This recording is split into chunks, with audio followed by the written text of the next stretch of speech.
It's what you wait for all week. The three-pointers, the rebounds, the thrill of every shot. Win or lose, it's the hope that keeps you coming back. The dream that this time, it might be your year. And so you represent with anticipation and with pride. Because when the pressure's on, your support is everything. That's why the NBA store is here to support you. Check out the largest selection of official NBA gear at NBAstore.com. A Fanatics experience. At U.S. Bank, when they say they're in it with you, they mean it. Not just for the good stuff, the grand openings and celebrations, although those are pretty great, but for all the hard work it took to get there, the fine-tuning of goals, the managing of cash and workflows, and decision-making. They're in to help you through all of it, because together they're proving day in and day out that there is nothing as powerful as the power of us.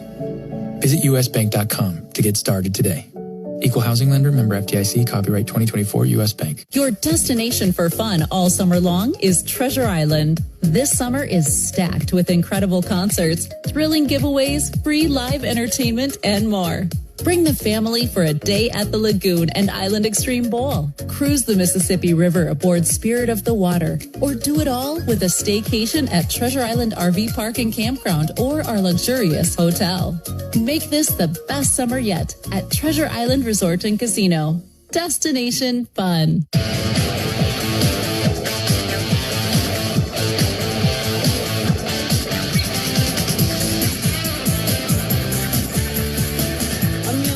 I'm a winner, and this is a winning organization. So to be able to come in here and also this late in the season for a team that's already number one, to feel like there's something that you can bring to even boost where they already are with a 5-6 game cushion, it's definitely a good feeling just to know that it is recognized from people who are at the top. So it felt good. Obviously, I miss my teammates in Dallas. I grew a great sisterhood with them. But at the end of the day, it's about basketball. It's about winning, and that's what I'm here to do.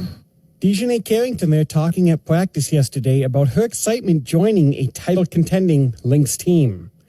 Carrington made an immediate impact since joining the Lynx, putting up 13 points, 4 rebounds against the Seattle Storm. For more on her debut and what the Lynx need to do this evening to beat the Washington Mystics, Sloan Martin is standing by with head coach Cheryl Reeve for tonight's pregame preview presented by U.S. Bank. Coach, after that Seattle win, you said this is a confident group. There was great belief, even with Fee not on the floor. But what was the significance to you, too, winning on the road against a veteran team in a game in which there were 12 different lead changes to be able to pull it out under those circumstances? Yeah, I mean, again, we were locked in. I thought, McBride's leadership was exceptional. Really communicating with Courtney, making sure we were in the right spots, both offensively, defensively, understanding that it's the little things that give you the separation in a game like that. Either you get separation or you lose, and all of a sudden the separation goes the wrong way. And we were locked in on not letting that happen to us, and we were fortunate to gain the separation that was needed. How does that communication look like for Mac and on the court, in the huddle, how she talks to different players, rallies them, gets them on the same page, and how that goes in a game like that? Yeah, I mean, certainly in the timeouts, that's the easiest spot. But every stoppage of play, you could see Mac's sort of fingerprint on things, like physically moving Courtney into the proper space on out of bounds plays or, whatever we had going on. And so she was just locked in, even though like her offensive game, was a little harder for her, as you would expect after she's coming off, having, monster game. And she didn't let that impact her leadership ability. DiJonai, fantastic in her Lynx debut. Is the message still to her to be herself, to do the simple things, or is it like now let's start installing things within her game? No, I think do what you do. As we learn about her, we'll build. I do want her to keep it simple and just all of them, whether it's, Nay or anybody else. And I think just sometimes you go, okay, what do you do best? And then the player vocalizes it and say, okay, that's what I want you to focus on doing. If you find yourself doing other things, we probably should have passed the ball, or made the next action. So I think, Nay's a smart player. I think she knows exactly who she is. And, we'll see as games go along. Great debut, as you said, really helpful to, in that fourth quarter. Each game is different. We'll see what tonight's game brings. Throughout the season, you've been cajoling this team to hit the glass, be more aggressive, getting rebounds, plus 61 in that category the last 5 games. Have you seen maybe a little bit of a turnaround in that kind of collective effort to do so? Oh, yeah. I mean, no question. I think we've had 3 straight games where double-figure, spread on the rebounds, and so that's been a nice add for us. We got to keep working at it. The team that we're playing tonight is going to really challenge that.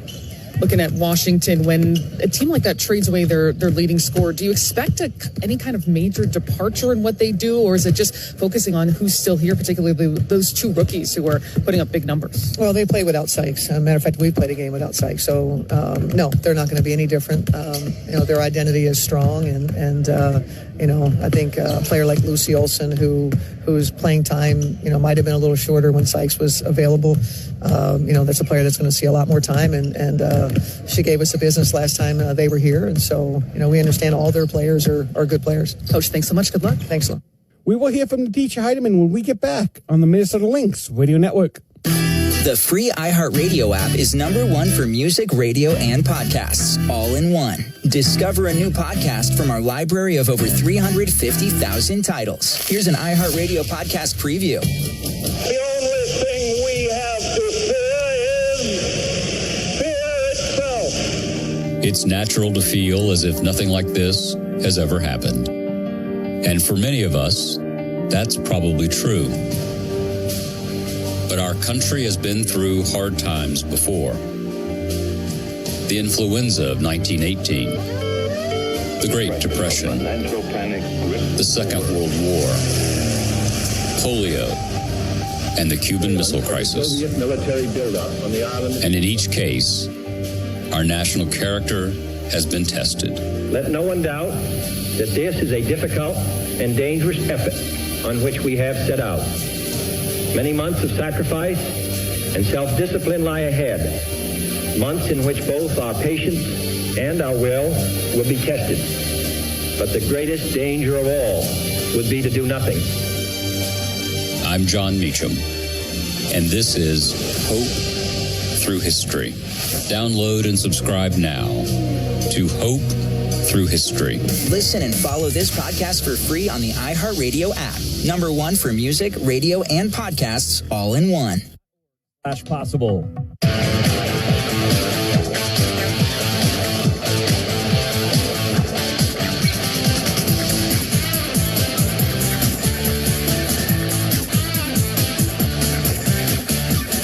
Just solid all around. Like, she's a great playmaker. She's been getting mad rebounds. I feel like that's one of our things that we've been emphasizing as well, just rebounding. So just having her out there, being able to facilitate, rebound, and then the energy that she brings. So, again, when one person goes down, the next person got to step up. So I feel like Jess has definitely stepped up.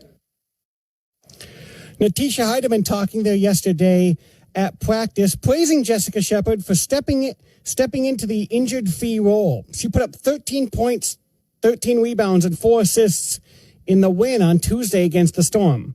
Now, she did come into tonight questionable with an ankle injury. Coach Reeves said she hurt it during the Storm game last Tuesday, but will make her second straight start this evening as she looks to give the Lynx a magical victory against the Washington Mystics. We will join Sloan Martin as she calls the Lynx game here on the Minnesota Lynx Radio Network. At Target, we're home court advantage for the hometown sports fans. And with the Timberwolves season in full gear, we're here to help you gear up and make your game day prep a slam dunk. Hear that? That's what you call a buzzer-beating three-pointer for the win. Time to dish up your famous nachos or put a full-court press on some jalapeno poppers. Then serve up some sweet desserts to celebrate the W. However you do game day, we're here for it at Target and Target.com. Looking to shoot your shot and score big, all while giving back to your community?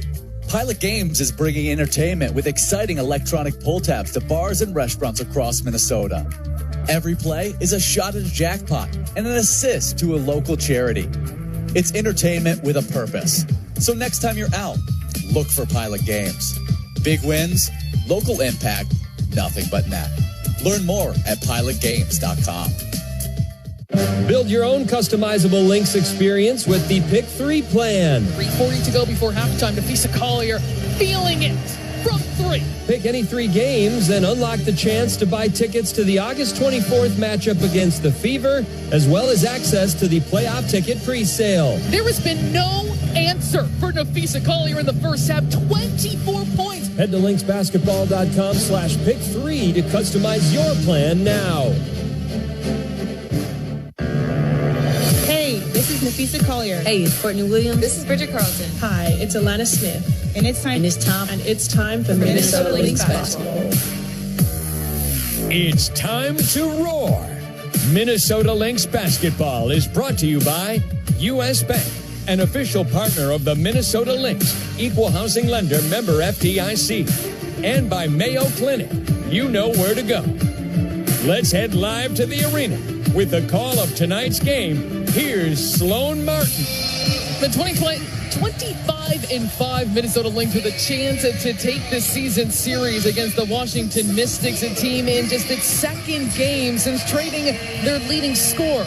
Sloan Martin with you from Target Center here in downtown Minneapolis, taking on the Mystics, who are 13-16 this season. They have lost 3 straight games and are playing just their second contest after trading Brittany Sykes, who is a first-time All-Star here in the 2025 season. They traded her to Seattle in her place, getting J.C. Sheldon from Connecticut, and also picking up Alicia Clark as well, taking her from the Seattle Storm. They traded away Aaliyah Edwards. A lot of changes on this Washington Mystics team, and Minnesota will try and go 2-1 against them this season. The Mystics on the other side trying to become just the first team to beat the Minnesota Lynx twice this season. Their 5 losses all coming against 5 different teams. As we look at tonight's injury report, brought to you by Mayo Clinic, your source for medical answers for the Minnesota Lynx. Jessica Shepard in the starting lineup, listed as probable with an ankle injury that she suffered against Seattle. She's in the starting lineup, and it looks like she is going to give it a go. Participated in shoot-around today, was a little bit iffy coming in, was listed as questionable earlier today. She is good to go. Napheesa Collier also not playing. She's missing her second straight game with this ankle injury, which she suffered against Las Vegas earlier this week. Let's look at our starting lineups for the Minnesota Lynx. Still a familiar group with Jessica Shepard maintaining her spot in this lineup, coming off her 5th double-double this season, 2nd straight.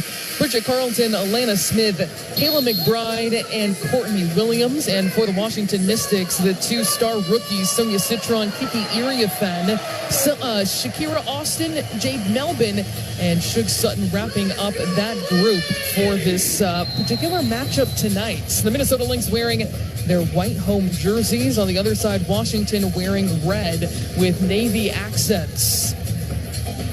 It's been some time since these two teams have squared off. The first meeting in D.C. was a Mystics 4-point victory at 68-64. Those 64 points still a season low for the Minnesota Lynx, who hit just 3 threes in that contest. This Mystics team, the best in the WNBA at defending the three-point line.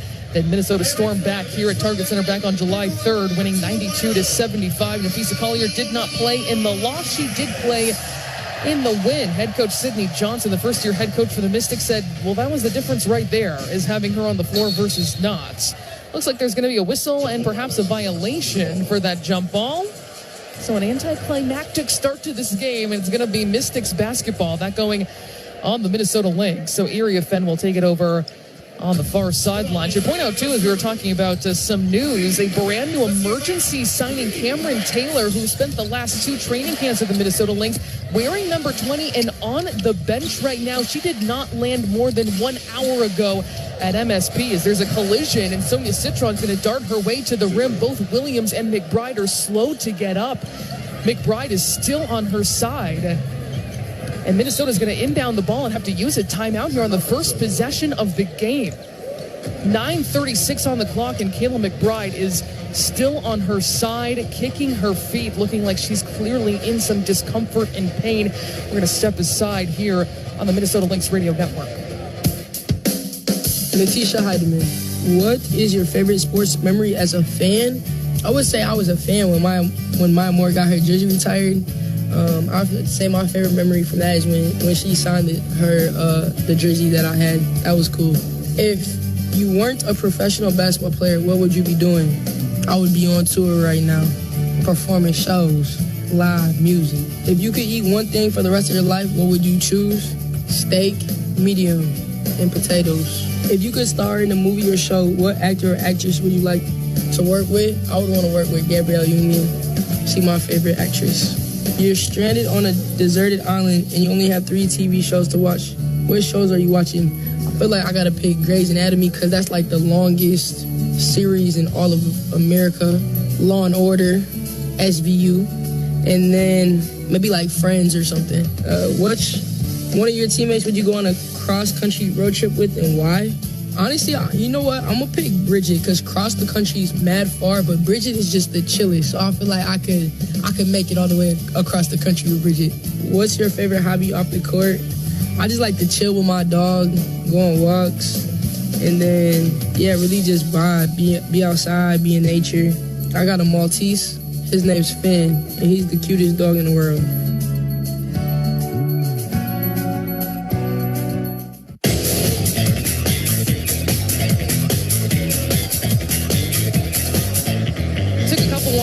Since we were in break for Kayla McBride to get to her feet, and she was helped by 2 staff members, including head athletic trainer Chuck Barta, and she is being helped off the floor and back to the locker room. Just 24 seconds into this game, it appears that she collided with Courtney Williams, and Courtney Williams herself looked like she was being treated for something with Brandy Blumarm, another part of this medical staff, to try and get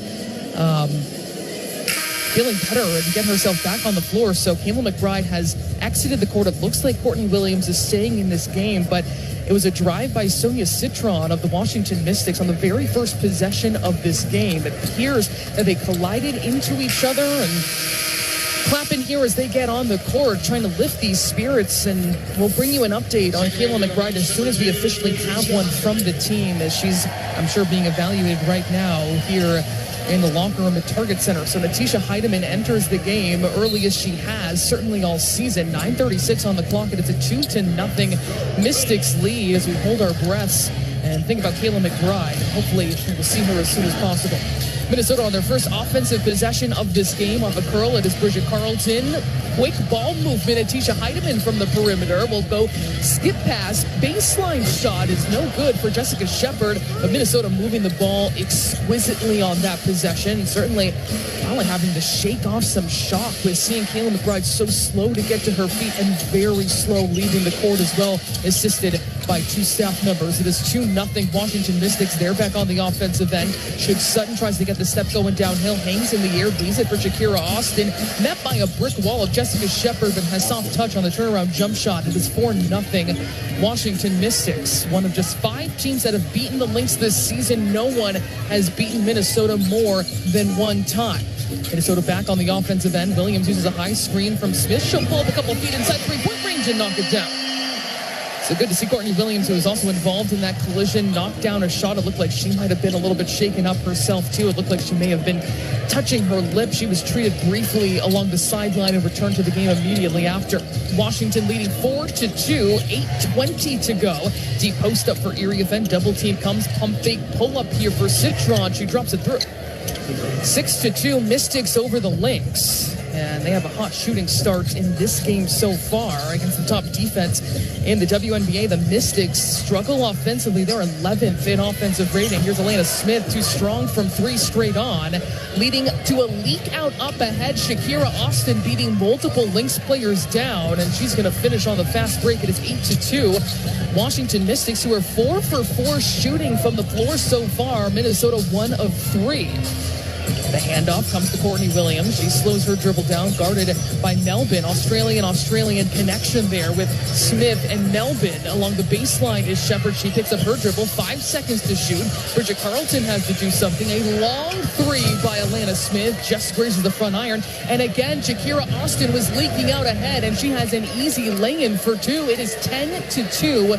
Washington Mystics. This crowd feeling a little uneasy right now, but I think trying to bring the energy, but That's going to coincide with Dejanay Carrington coming over to the bench. Of course, really excited to see her Target Center debut after she had an exquisite Lynx debut.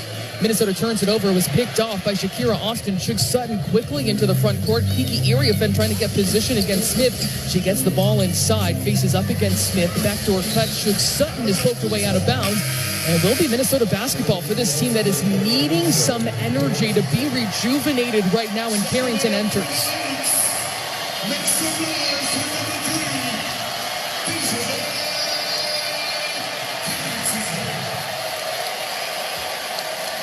Fans on their feet here at Target Center, ready to see what she can do. We saw her play magnificent basketball against the Seattle Storm. 13 points, 4 rebounds, and Minnesota will score on the other side. This time, Alana Smith knocking it down. It is 10-4 Washington Mystics at the 6:30 mark. Citron drives. She's stopped by Bridget Carlson, poked away out of bounds.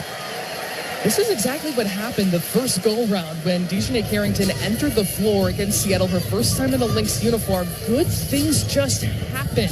She put up modest numbers, a point, but had a couple of steals and assists in there as well. And just her first blow on the floor under head coach Cheryl Reeve playing for the Minnesota Lynx. And already you can feel that energy, certainly instigated by the fans as well. Here she has the basketball, pulls up near the elbow, finds Courtney Williams straight on. Her three is no good. Well defended there by Shug Sutton. Shakira Austin will accelerate up the floor after grabbing the rebound herself. Sutton orchestrating this offense, trying to back down against Williams, uses that screen from Austin, a really tight window. She's going to deliver the ball to Lucy Olson, the Iowa product, for three. That's no good off back iron. And the rebound ripped down by Carlson. She'll push it up. Up her dribble, deep cross-court pass. Alana Smith gets Austin in the air, tries to drop it down to Shepard, and it's going to go as a Minnesota Lynx turnover as Smith was trying to play make there. Maybe could have, she was sweeping across the lane, pump fake, put it up herself. But, of course, Minnesota has incredibly unselfish post players. That time, maybe one pass too many. It is 10-4, the Minnesota Lynx trail, approaching the 5:30 mark of this first quarter. Minnesota is going to force a turnover. Dejanay Carrington in on the play to force that Washington turnover. Carrington already +2 in this game, and just about a minute on the floor. She's joined by Smith, Williams, Shepard, and Carlton. And could that last play be under review right here? Or perhaps a timeout was called? Timeout was called by Washington. Coach Sidney Johnson could be using his challenge right here, perhaps a possession play. It looks like the headsets. So that play is under review. The headsets are out.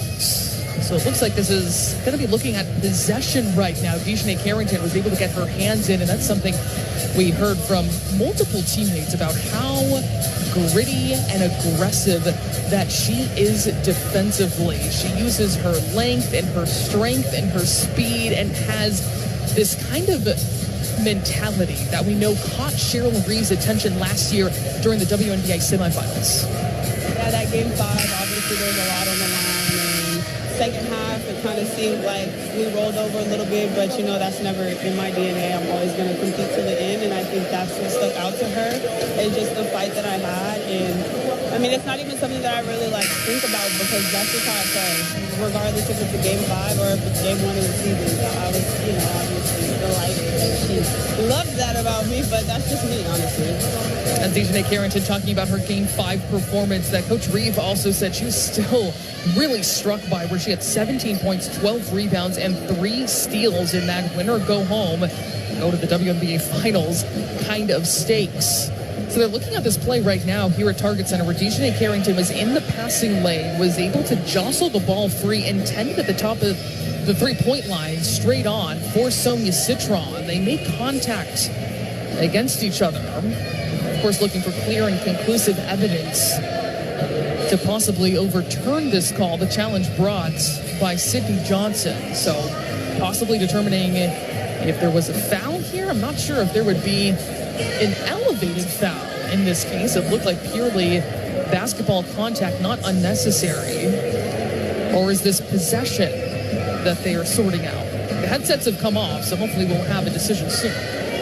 Lynx basketball is brought to you by U.S. Bank. U.S. Bank is proud to be the official bank of the Minnesota Lynx. So the challenge, just announced here at Target Center, is successful. A foul is going to go on Carrington, who inadvertently made contact with Citron as she was just trying to chase after that loose ball. Carrington remains on the floor with Shepard, who was questionable earlier today with an ankle injury, but starting and playing minutes in this one. Smith, Carlton, and Williams. Kayla McBride left the game, left the court 20 seconds into this game with an undisclosed injury. We'll bring you an update as soon as we have it. Shakira Austin walled up inside by Alana Smith, igniting the Minnesota fast break, but it's going to be a traveling violation by Bridget Carlton, and that is rare to see. She had just crossed over half court, but saw that her teammate was not quite in line with her, didn't want to have a backcourt violation. So Minnesota with 2 turnovers in this game so far, but Bridget Carlton is in pretty exclusive territory when it comes to taking care of the basketball. She has a 2.9 assist to turnover ratio, that is second in the WNBA, so rare to see that kind of miscue by Bridget Carlton. Approaching the 5-minute mark, the lob inside intended for Iria Fenn, and it's going to be Minnesota basketball thanks to Alana Smith fronting and battling and poking it away. So she will take it out for the Minnesota Lynx as Atisha Heidemann checks into the game for the second time. She originally came in for Kayla McBride. Carrington still on the floor for the Minnesota Lynx, so she's playing the 3 right now. She's normally a 2. High screen for Williams, goes one way and then another, and knocks down the mid-range jump shot at the free throw line. She is finding her groove. 2 of 3 shooting, 4 points to lead the Minnesota Lynx. They've only gotten their scoring from Williams and Smith so far, as Minnesota trails 10-6 at the midway point of this first quarter here at Target Center. Lucy Olsen being blanketed by Heidemann, gets herself into the paint, kicks it out, short corner, pump fake drive for Iria Fenn. That's a tough finish for the rookie from USC. Her face-up game and mid-range game, really top tier already here in her rookie season. Alana Smith thought about a 3, instead is going to blow by Iria Fenn to the cup for 2. Tremendous drive right back by Alana Smith because of the threat of her 3-point shot. It is 12-8 Washington Mystics. Emily Ensler off a backdoor cut, give and go, just kisses it off the backboard, and it is good from about 4 feet. As Heidemann back on the offensive end. Smith still working from the perimeter, fakes the handoff to Williams. There's Dejanay Carrington. She's going to put up a 3 early in the shot clock. That's no good. And a long rebound on the opposite side to Lucy Olsen. Jake Melvin is going to drop it inside to Iria Fenn. It's again poked away by Smith. She thought she might have forced another turnover, but Smith is making it extremely difficult, as she does every single night, to get the ball inside to the post. And here comes Kayla McBride back into the game. That's great, great news. And the fans letting her hear it too. So good to see her back onto the floor, because she was very slow even to get to her feet, let alone exiting the court on that first possession of the game when she collided with Courtney Williams. Another mid-range is good for Kiki Iria Fenn, getting herself free off the bounce against Maria Kliundakova, who is new into this game. It is Carrington, McBride, Kliundakova, Smith, and Heidemann on the floor. McBride goes behind her back, finds Smith. A deep 3 on the way, just rims out. It was halfway down, and a good box out by Melvin against Carrington, who last year was second in rebounds per game for guards in the WNBA. Melvin getting downhill, coughs it up, lands in the hands of Iria Fenn. Here's a 3 on the way for Dolson, and she rattles it through. Dolson, an excellent 3-point shooter, except for this season, where she's shooting 26%. She's been above 40% multiple times in her career, but she finds the stroke right there. Here is Heidemann. She's going to launch the 3 and drain the 3 from the corner. 19-11, the Minnesota Lynx trail. 2:40 to go in this first quarter. Alicia Clark back in a Washington Mystics uniform after her midseason trade, just coming over from Seattle. Here's Dolson again rattling home a 3. The extra effort from Clark, the offensive rebound. The veteran finding the other veteran from long range. It is 22-11. Washington Mystics. Minnesota shooting 5 for 11 in this game, but the Mystics 10 for 13. Absolutely scorching start here at Target Center. There's Alana Smith again. No good from three, but she's also finding her opportunities just like she did. She had a career game against this Washington team in that June 24th loss, a career-high 26 points and 6 blocks. Carrington pokes it away. Clark trying to post her up inside. Here is Heidemann, propulsive down the floor, and she'll score for 2. Heidemann so tough to stop the ball in her hands, but she just gets weaving, and the speed she has turning on the Jets to get all the way. It is 22-13. Washington Mystics, 1:39 on the clock here in the first quarter. Minnesota trying to find some flow offensively and slow down the shooting so far of the Mystics. Deep post up inside for Iriafen, but it's going to be a shot clock violation instead, or traveling violation. They're about simultaneous. Atlanta Smith is working hard inside. Kiki Iriafen is certainly a handful. You ask opponents around the league, and she is tough to contain. She's going to exit the game, and Jessica Shepard will come back in.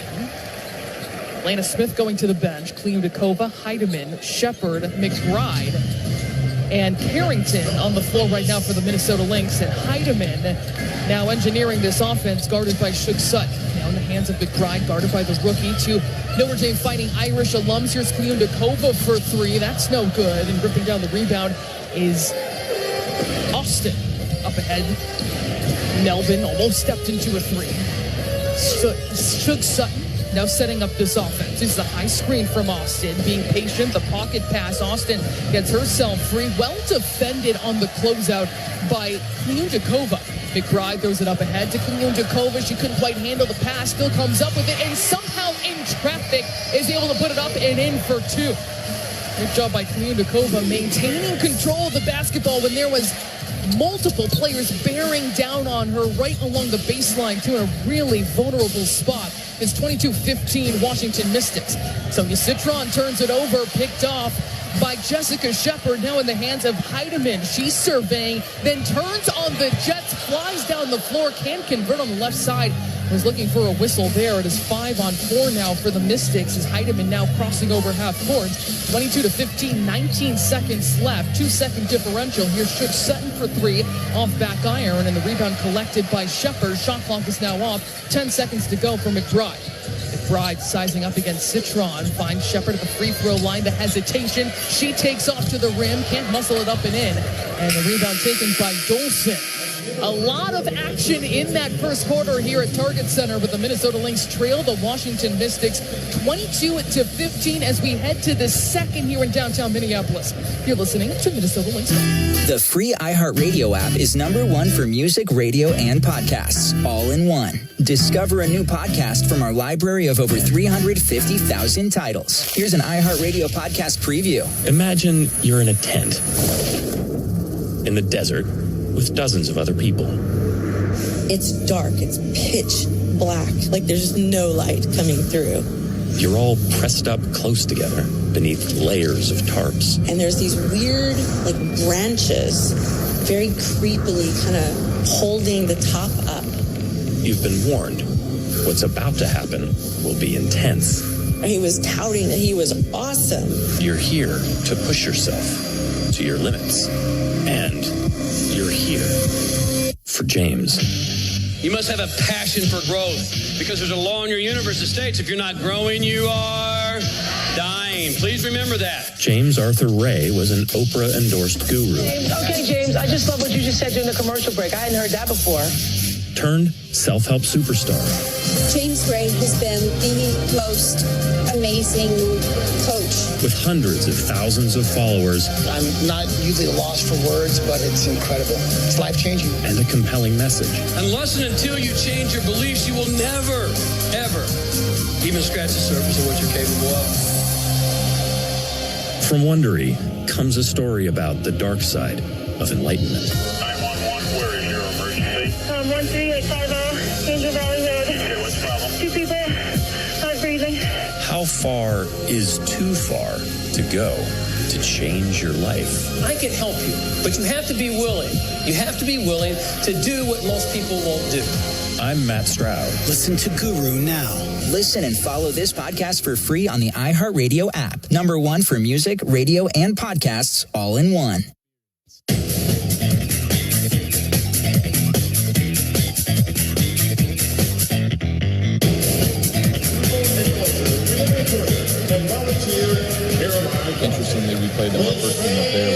Sykes and no free throws. Maybe they'll look a little bit more like that. They've got a young team that plays hard. They present challenges, especially in the post with the young bigs that they have.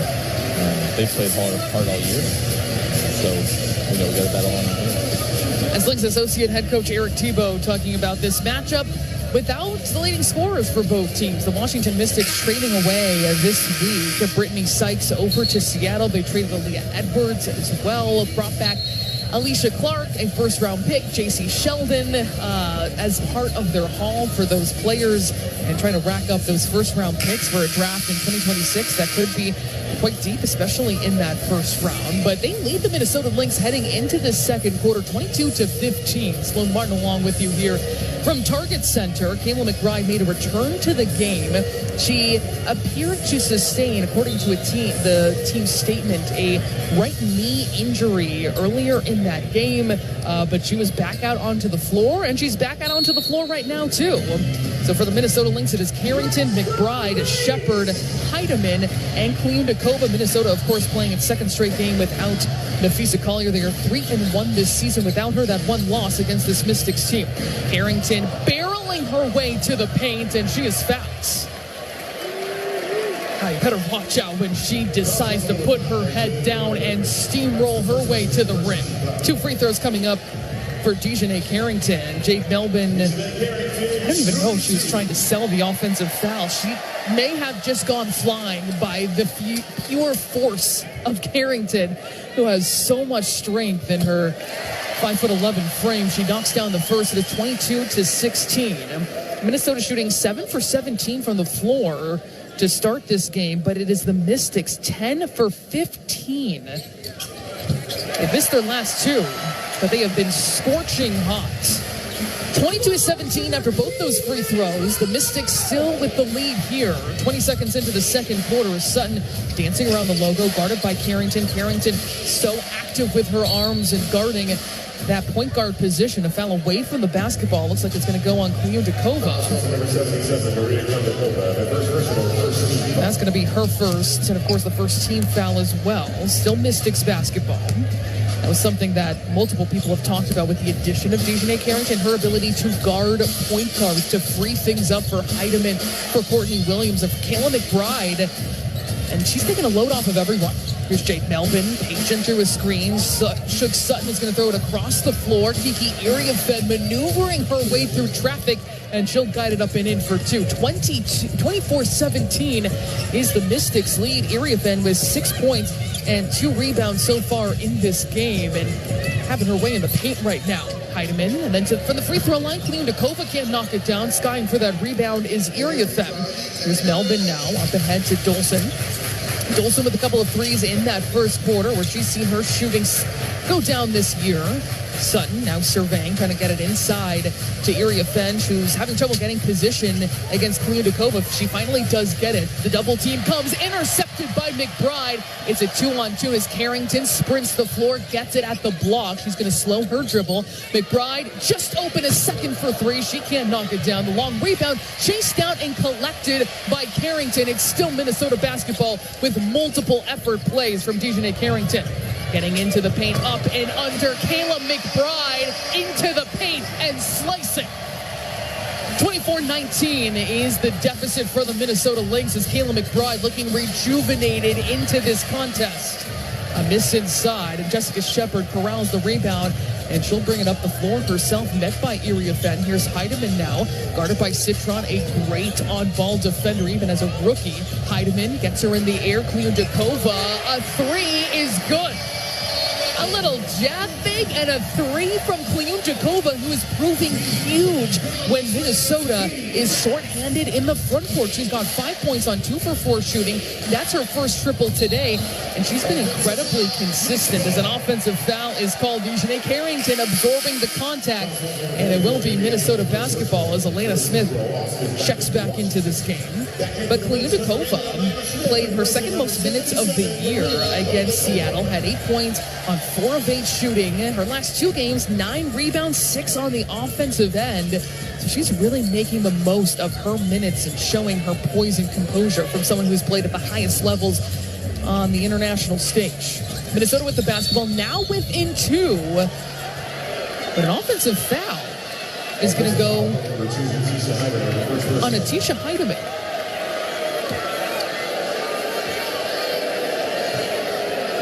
She was trying to come to a jump stop and get free, but it looked like Shug Sutton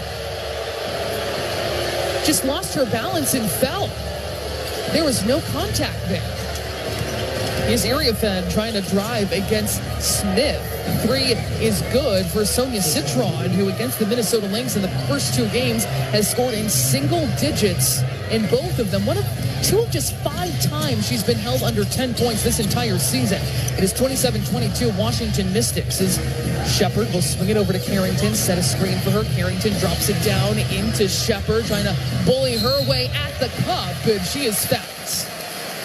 So 2 free throws coming up here for Jessica Shepard. We already know the synergy, the chemistry that exists with Dejanay Carrington, Heidemann, and Williams from their time playing for the Connecticut Sun. And head coach Cheryl Reeve has just been teed up right now.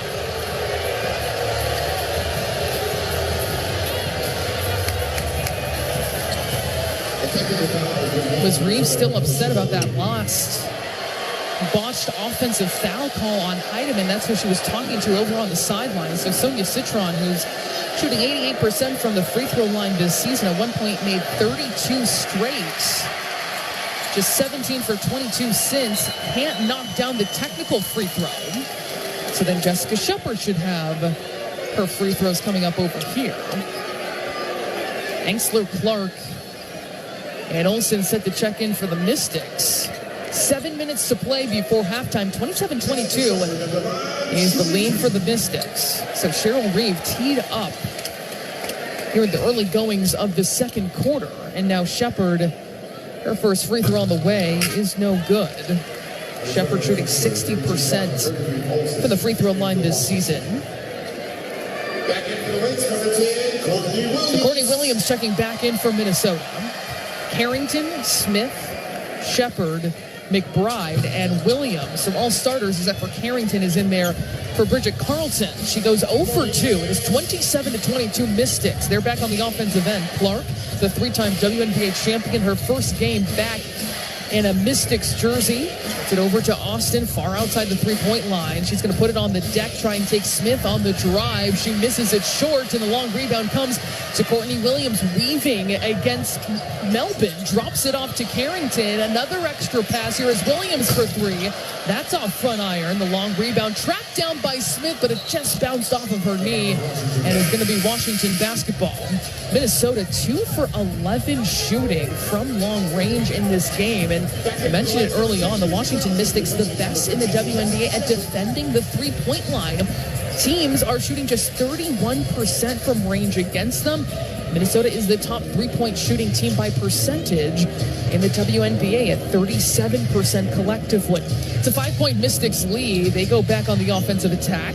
Lucy Olsen, who has her college head coach Jan Jensen of the Iowa Hawkeyes in the building here as well. Facing up is Austin. Backdoor cut to Austin, who stops on a dime, tries to sneak past Bridget Carlton, and she stands her ground in the paint. Carlton will swing it over to McBride. Had a screen for her deep in the corner. Skip past Smith. Now to Williams, who uses a high screen from Smith. Back to Smith inside for an easy 2. It is still so fun to see those two connect on the offensive end. How they just know each other, timing and positioning, and they help each other be great. 27-24 is the Mystics lead. 5:40 to play in the second quarter. Minnesota has not led in this game. They've trailed by as many as 11. As Shakira Austin may have shuffled her feet. She looked completely wrapped up. Somehow gets the shot off, kisses it off glass. Back to a 5-point advantage, 29-24. Courtney Williams back to Carlton. Here's Dejanay Carrington. Spot up 3 is no good.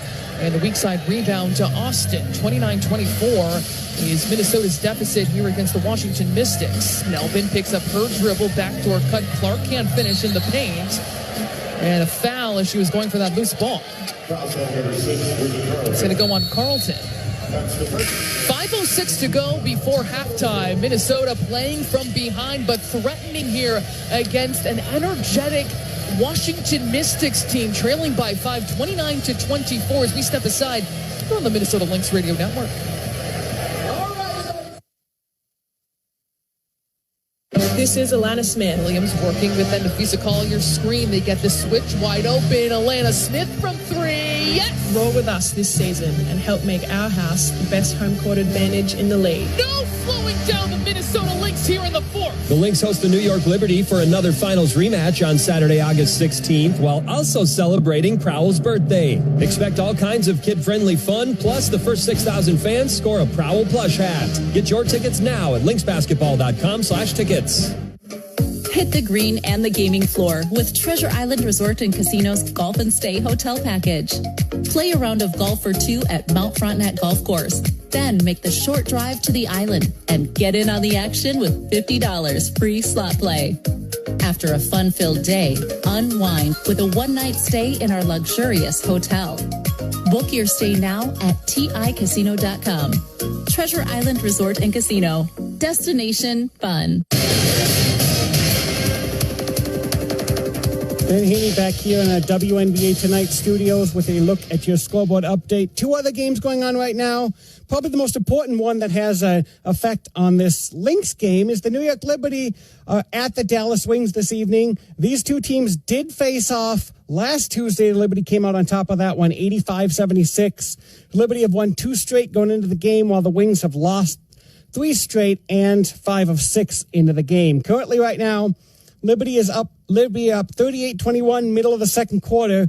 They started with a 23-11 run, hitting 10 of their first 13 shots. All 5 Liberty starters are having 6+ points. No Paige Beckers in that one. She is out with a back injury.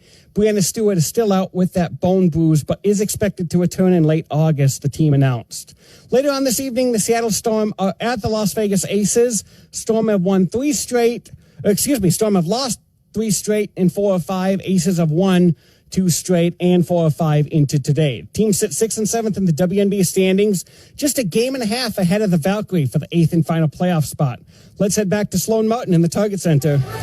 29-24 is Minnesota's deficit here against the Washington Mystics. Appreciate that update, Ben. And I'm thinking about, first of all, kind of notable things right now, and he mentioned just the multiple injuries that we are seeing in the WNBA right now, where we're probably not going to see Brianna Stewart, where Minnesota is going to be taking on the New York Liberty the next 3 straight games after here against the Washington Mystics. Also, worth pointing out, too, Alyssa Thomas, first player in WNBA history, 3 straight triple-doubles. A 5-point lead for the Mystics. Midway point of the second quarter as Austin works a screen from Olsen. Hengsler skip pass. Getting the step is Olsen. Tight roping along the baseline. Did she get it off in time? She misses it either way as she tries to float it up and in. And the rebound snared by Smith. Here's Williams hitting the trailer, and Smith, who was calling for it loudly, sets a screen for Williams. Now back in the hands of Smith. McBride will put it up. She is fouled. Is that a 3? It is going to be 3 free throws coming to Kayla McBride as Minnesota trails by 5, 29-24 with 4:37 to go here before halftime. Step aside for a moment to allow our stations to identify themselves. Hear every Minnesota Timberwolves game this season on the all-new Timberwolves channel. Here on the iHeartRadio app. McBride misses the first free throw. She leads the WNBA in free throw percentage. Makes the second. And there's one more coming her way. She is slowly encroaching on becoming the 7th player in WNBA history with 703. She's 0-for-1 today. Enters today with 691. One of the greatest shooters in this league's history. She goes 2 for 3 from the free throw line there, and Minnesota back within 3. They have not led in this game. They trailed by as many as 11 points after the Mystics started shooting 10 for 13 from the floor to begin this game. Olsen right through her hands, right to Cheryl Reed, and it's a turnover. Minnesota taking back over possession. On the floor for the Lynx is Smith, Williams, Carlton, McBride, and Carrington. Williams goes to the left wing, takes the handoff from McBride, loses her footing, saved by Smith. Draws the defense of Austin. Carrington, a spin move, a fade in the paint. Perfect Perfectly done. We know she's strong, but she's got that touch as well. Minnesota within one, 29-28 against the Washington Mystics. Exler has it from beyond the perimeter, backdoor cut. Carrington right in the passing lane, pokes it free. And she's slow to get up, may have taken a shot to the face. It is 5-on-4, trying to thread the needle was Williams. She'll turn it over, a lot of traffic as she dropped in that bounce pass. Austin will kick it out to Olsen. They'll move it around the perimeter. Deep now for Shug Sutton, being guarded by Smith. Maybe there's another mismatch, and it is Carrington guarding against Shakira Austin. They're trying to get it inside to her, but Alana Smith won't allow it. 1-on-3 for the Minnesota Lynx. And after the pump fake, Courtney Williams will finish on the interior, and the Minnesota Lynx have taken their first lead today. 30-29, the Minnesota Lynx over the Mystics. As a timeout is called by Coach Johnson. 3:21 to go before halftime. Minnesota starting to pick up here, shooting 46%. Dialing up the defense as well. Carrington playing a big role. We'll have more when we come back here on the Minnesota Lynx Radio. The free iHeartRadio app is #1 for music, radio, and podcasts, all in one. Discover a new podcast from our library of over 350,000 titles. Here's an iHeartRadio podcast preview. In the 70s, as it was happening, a lot of us probably thought, gee, there's a lot going on. But looking back at a decade of violence, it was just crazy. It was crazy time. Most serial killers don't make any effort to involve the media or investigators. They're very secretive. They don't want attention. They almost want their crimes to go unnoticed. But the idea of committing a crime and then calling up the police and bragging about it, that's a whole nother level of terror. A man who wore a medieval-style executioner's hood. Who has baffled the police and baffled the media. He seems to crave publicity. He sent letters and cryptograms to newspapers and the police. Subject stated, I want to report a murder. No, a double murder. I did it. Here we are, 50 years after the first Zodiac killing. In today's world of forensics, old cases are being solved. We're talking about probably the most famous cold case in the last century or so in terms of its drama and being unsolved. Who doesn't want to know how it turns out? From iHeartRadio, How Stuff Works, and Tenderfoot TV, this is Monster, the Zodiac Killer. Listen and follow this podcast for free on the iHeartRadio app. #1 for music, radio, and podcasts, all in one. Not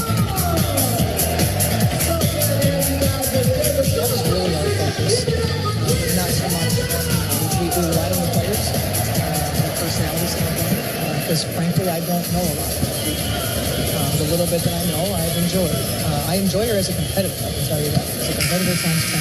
Go back and look at Game 5 in the Target Center and watch these maids level up compete regardless of what the score was or regardless of what was happening. And I really grew in my family during that game.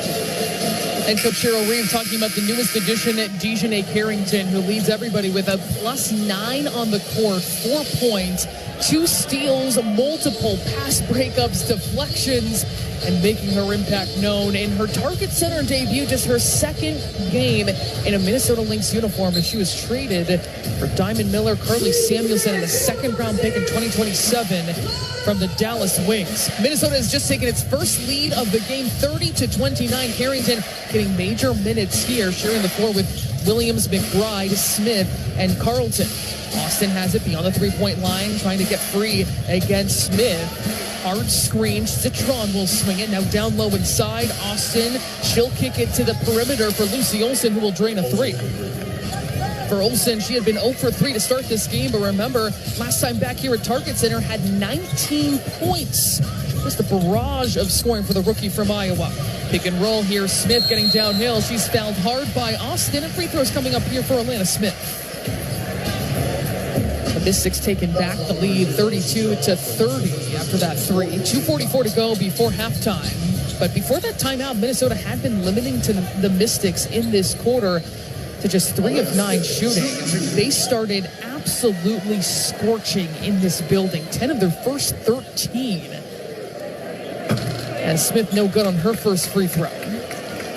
Leading the way for the Minnesota Lynx. A couple with 6 points is Williams and Smith. Kliundakova with 5. Heidemann with 5. It continues to be that collective effort in the absence of Nafisa Collier, missing her second straight game with an ankle sprain. Second free throw is good, 32-31. Minnesota trails. Iriafen will dribble, hand it off to Citron. Citron's been subdued in this game, as she has been in the first 2 matchups against the Minnesota Lynx. Carrington almost stole it away, but Citron able to come up with it. Olsen working from deep. She'll get it inside to Austin. Double team comes. Lucy Olsen launches a 3 and drains it.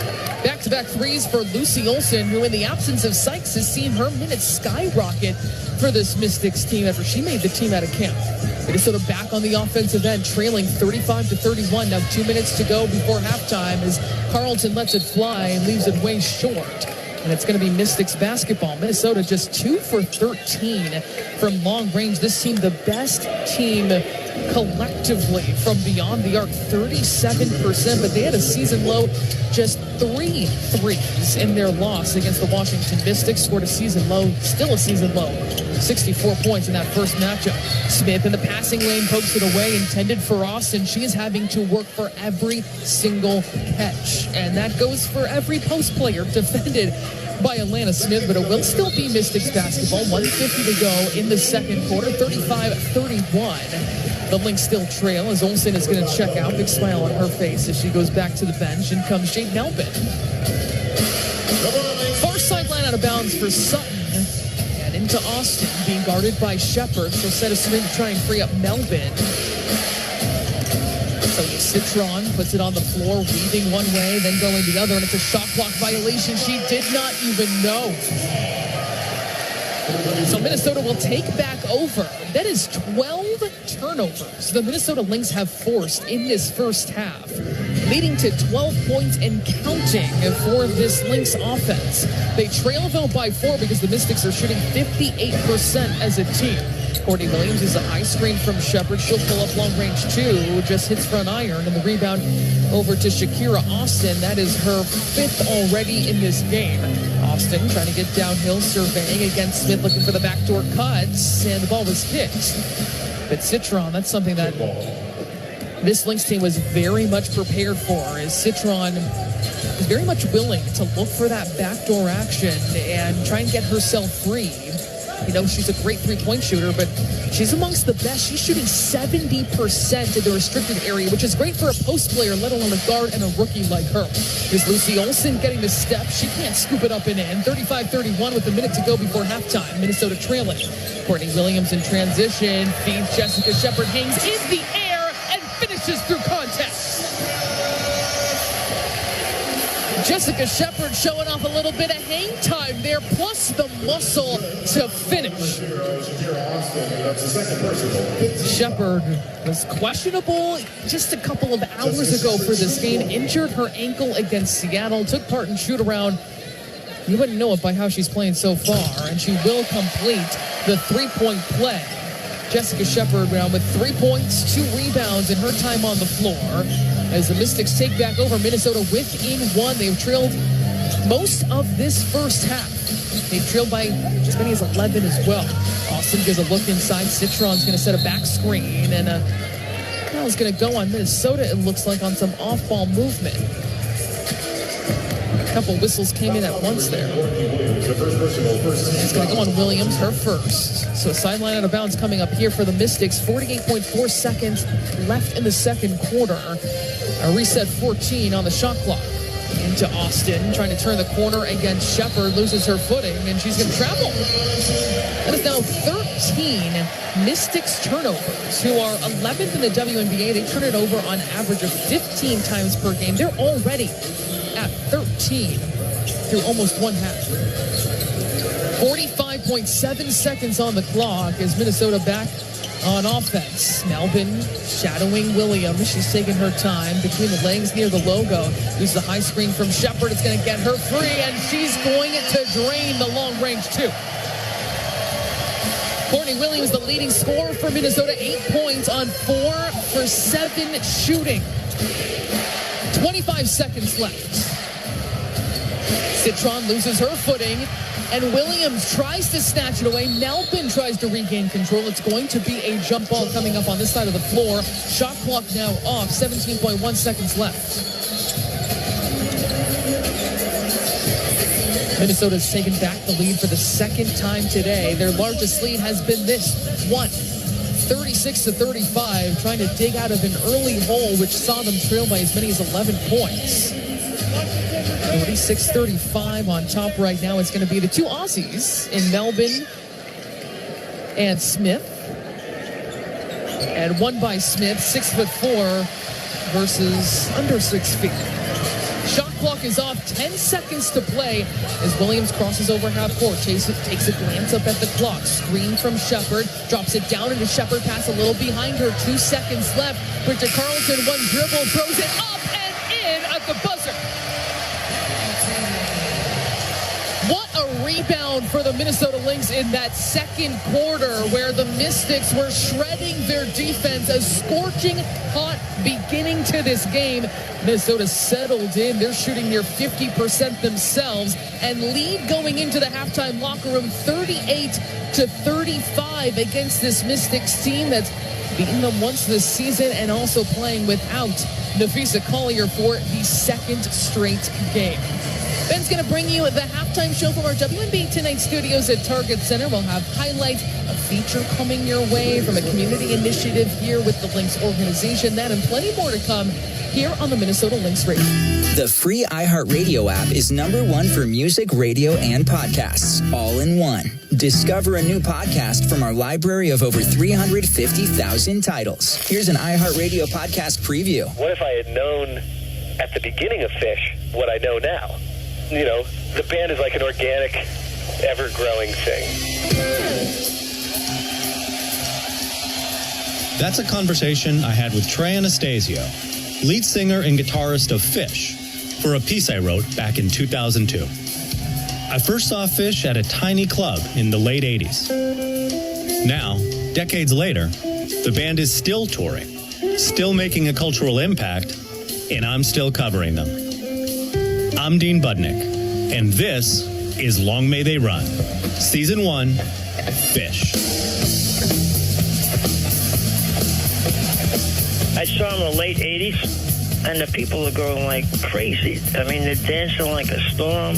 After the show, I rushed backstage and said, look, I'm quitting my job as a promoter. I'm your new manager. I seen it, and that's the future. They changed the industry.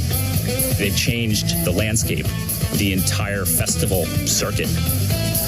We're going to draw 75 to 80,000 people to an Indian reservation in the middle of Florida on New Year's 1999. No one's ever heard of us. We're going to do it anyway and have it work. This is our path. We're going to follow it. We don't care where it leads. The Baker's Dozen, a different show every night at the world's most famous arena. Not a single song repeated. I beg everyone to find me a band who could do that. Welcome to Long May They Run. Listen and follow this podcast for free on the iHeartRadio app. #1 for music, radio, and podcasts, all in one.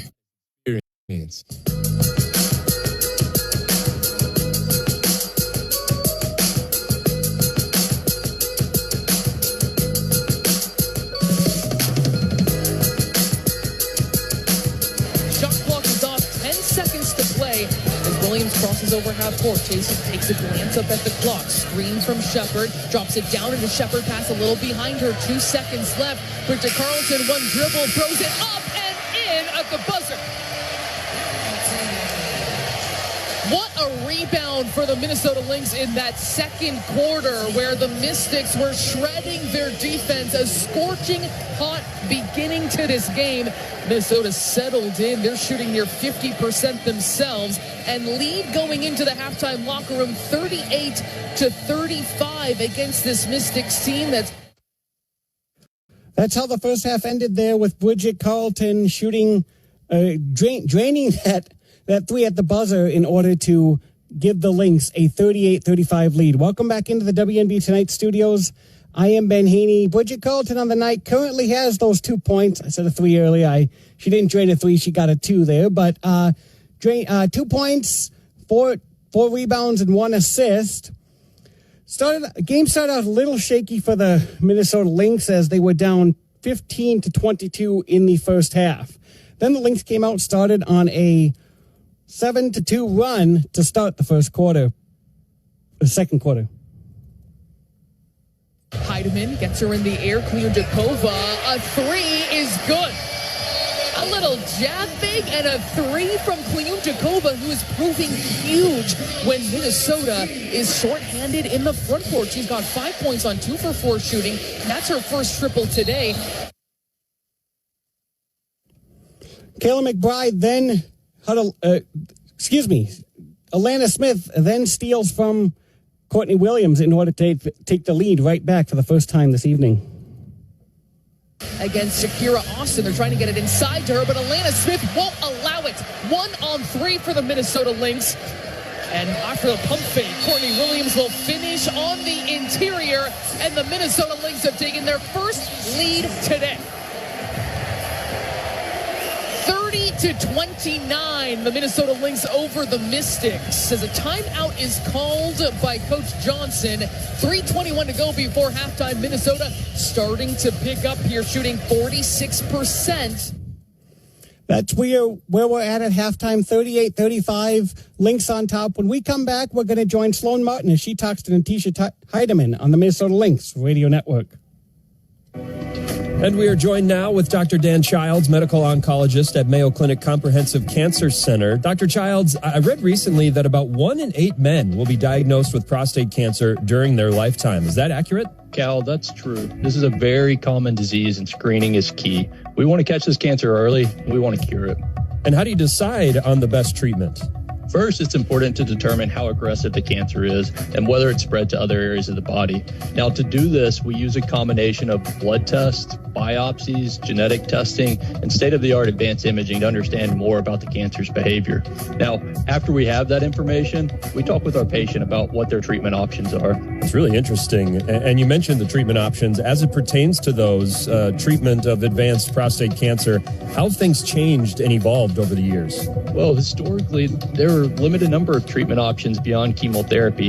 However, today at Mayo Clinic, we're using new hormone therapies, targeted treatments based on a cancer's unique genetic profile, immunotherapies, and even highly effective radioactive medications that can precisely target the cancer cells while largely sparing the rest of the body.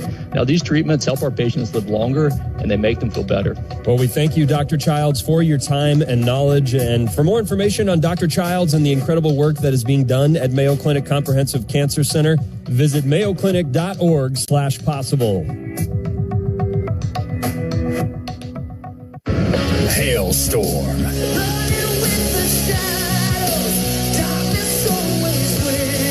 And Lindsey Sterling. The Never Rest Duality Tour. Live at the Treasure Island Amphitheater. Friday, September 26th. With Apocalyptica. On sale now at TICasino.com. Hailstorm and Lindsey Sterling. Live. This copyrighted telecast of WNBA Enterprises may not be retransmitted, reproduced, rebroadcast, or otherwise used in any form without the express written consent of WNBA Enterprises.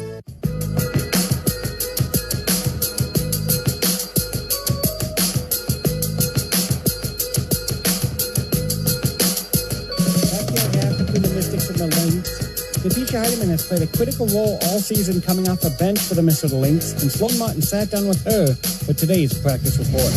Natisha, I've been wanting to ask you for some time now that you have your most productive and efficient quarter in the fourth. And I wanted to ask you about when you step on the floor, when you just feel like my team needs something a little bit extra right now, and how you kind of elevate your game when it's late. I just feel like the fourth quarter, it's just go time. You know, by that time, you adjusted to the game. I feel like, I don't really know, honestly. Maybe I'm just a fourth quarter shoddy. That's, I don't know. I think that's true. We've seen it time and time again. I wanted to ask you also about Dejanay, too. This is a reunion of that 2022 backcourt in Connecticut with you and Courtney and her. And what was that dynamic like when she was such a young player coming in, and what you've seen from her career since playing with her? Yeah, Dejanay, when we played together in 2022, it was just a lot of fun. I feel like me, her, and Court bring a lot of energy, and I think that's super important and it translates to the game. Like, especially Dejanay defensively, she puts so much energy on the ball defensively, and it leads to offense, pushes the pace, everything. So just having her is such a great thing for us, especially right now, just, heading into the last stretch of the season. Especially defensively, how does she make you guys better when you already are the best defensive team in the WNBA, but her length and that fire is something that stands out to me? Yeah, I think she calls it like seatbelt. She put, that little thing. So I think she just takes so much pride in being a great defender, being an elite defender. And I think that, people say defense wins games. So having her on that and having that energy, I think is just contagious and makes everybody else, kind of step it up a little bit as well. Something she said to me, too, is just how great it is to be in an environment where she's challenged, where there's so much focus on winning and competing. Do you see that from her, too, where she's just a gamer, she's just a winner and is really motivated by that? Yeah, she got that dog in her, you know what I'm saying? So she's definitely... Every time she steps on the floor, I feel like no matter what team she's played on, it's just always been about competing and winning. So having that again here is what, we have as a standard. So she fits right in. It's perfect. How do you navigate as a point guard when things are, obviously you're shorthanded, and they're kind of the ripple effects of that? Sometimes BC could be playing the 4. Then you have Jess and Lan, who have not shared a ton of minutes together, playing a lot, and you're having to navigate through this. How do you kind of keep things organized and still flowing the same way? For me, it's just keep doing my job, put people where they need to be, push the pace, get downhill. I think we had, now a few practices just to be able to have different people at different places, especially with Fee being out. So it's been nice to have those days. And again, it's basketball. So BC playing at the 4 or Jess and Lamb playing more together. That's stuff we do in practice. So I feel good about it. T, thanks so much. For sure. Great stuff there from Natisha Heidemann. When we come back, Sloan Martin is joined by an assistant coach as well as second half action right here on the Minnesota Lynx Radio Network. Hi, it's Bridget Carlton. Head down, she stopped at the rim, gets it right back. Carlton for 3 at the buzzer, and she unleashes a roar. Roar with us this season and help make our host the best home court advantage in the league. No slowing down the Minnesota Lynx. The Lynx host the New York Liberty for another finals rematch on Saturday, August 16th, while also celebrating Prowell's birthday. Expect all kinds of kid-friendly fun, plus the first 6,000 fans score a Prowell plush hat. Get your tickets now at lynxbasketball.com/tickets. Looking to shoot your shot and score big, all while giving back to your community? Pilot Games is bringing entertainment with exciting electronic pull tabs to bars and restaurants across Minnesota. Every play is a shot at a jackpot and an assist to a local charity. It's entertainment with a purpose. So next time you're out, look for Pilot Games. Big wins, local impact, nothing but net. Learn more at pilotgames.com. At Target, we're home court advantage for the hometown sports fans. And with the Timberwolves season in full gear, we're here to help you gear up and make your game day prep a slam dunk.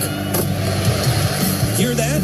That's what you call a buzzer-beating three-pointer for the win. Time to dish up your famous nachos or put a full-court press on some jalapeno poppers. Then serve up some sweet desserts to celebrate the W. However you do game day, we're here for it at Target and Target.com. At Mayo Clinic, we're conquering the unconquerable. Using artificial intelligence and data, our experts can create a personalized gene roadmap just for you, customizing your cancer treatment, giving your body exactly what it needs to fight the disease. We're making more possible at Mayo Clinic because every day we're doing what's never been done. Learn more at mayoclinic.org/possible. Mayo Clinic. You know where to go.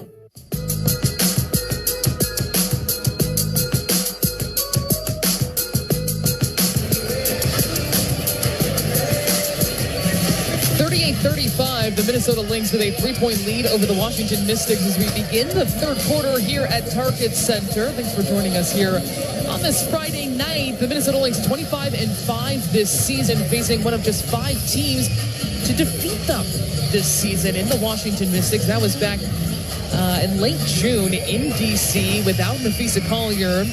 where the Minnesota Lynx scored a season-low 64 points, hit a season-low 3 threes in that contest. And some similarities in this one, where Minnesota's scoring 16 points off of 14 Washington turnovers.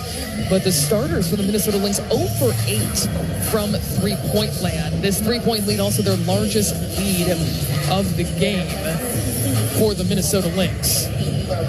Joining us here is Lynx assistant coach Rebecca Lamar Brunson. Coach, a scorching start for Washington, slowed down to the second quarter. How do you continue to get them into their skin in this second half? Coach, do you have us? Coach, do you have us? All right, looks like we don't have you. We'll try and catch her next time. 38-35 is the Minnesota Lynx lead as we start this third quarter here at Target Center.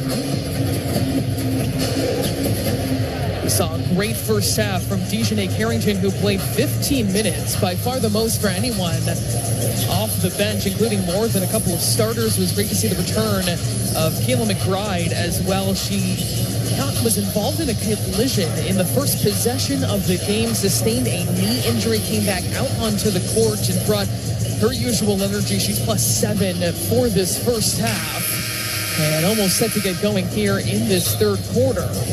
And the Minnesota Lynx were down by as many as 11 points in that first half when the Washington Mystics started 10 of 13 from the floor. For this is a team in the Mystics that is one of the poorest offensive teams in the WNBA, 11th in offensive rating, but they came out strong against this Minnesota Lynx team where here in Target Center, the Lynx have lost just one game this entire season. They are 15-1 here in downtown Minneapolis, that one loss coming against the size of the Atlanta Dream. And we are ready to get going here in the third quarter. Jessica Shepard, Bridget Carlton, Courtney Williams, Kayla McBride, and Alana Smith. This starting group to start things off. Minnesota playing its second straight game without Nafisa Collier, the WNBA's leading scorer and leading MVP candidate for the second straight game. And McBride will initiate this offense on their first possession of the second half. It's going to be a Courtney Williams mid-range 2. That's no good. The long rebound snared by Melvin. It's a 2-on-1 and in a blur. Sonia Citron's going to score on the other end. That's reminiscent of how this game started for the Washington Mystics. That time it was Shakira Austin who was able to get a leak out and an easy finish in transition a couple of times. Minnesota not back in time on that particular possession. Shepard will hand it back off to Williams, go set a screen. Williams thought about a mid-range 2. Throws it to Smith that goes right through her hands, and Minnesota turns it over. Just the 6th turnover in this game. They had a season-low 6 turnovers in that July 3rd win here at Target Center to rebound from their first loss of the season. It was this Mystics team that halted that 9-0 start for the Minnesota Lynx. Minnesota leading by 1, 38-37. Should Sutton will dial up a 3. That's no good. Left short. Offensive rebound, Kiki Iriafen, who was a force to be reckoned with in that first half with her double-double ability. Here's Shakira Austin. One dribble pull-up is good. A couple feet inside three-point range. And the Mystics take back the lead, 39-38. They have led for the vast majority of this game.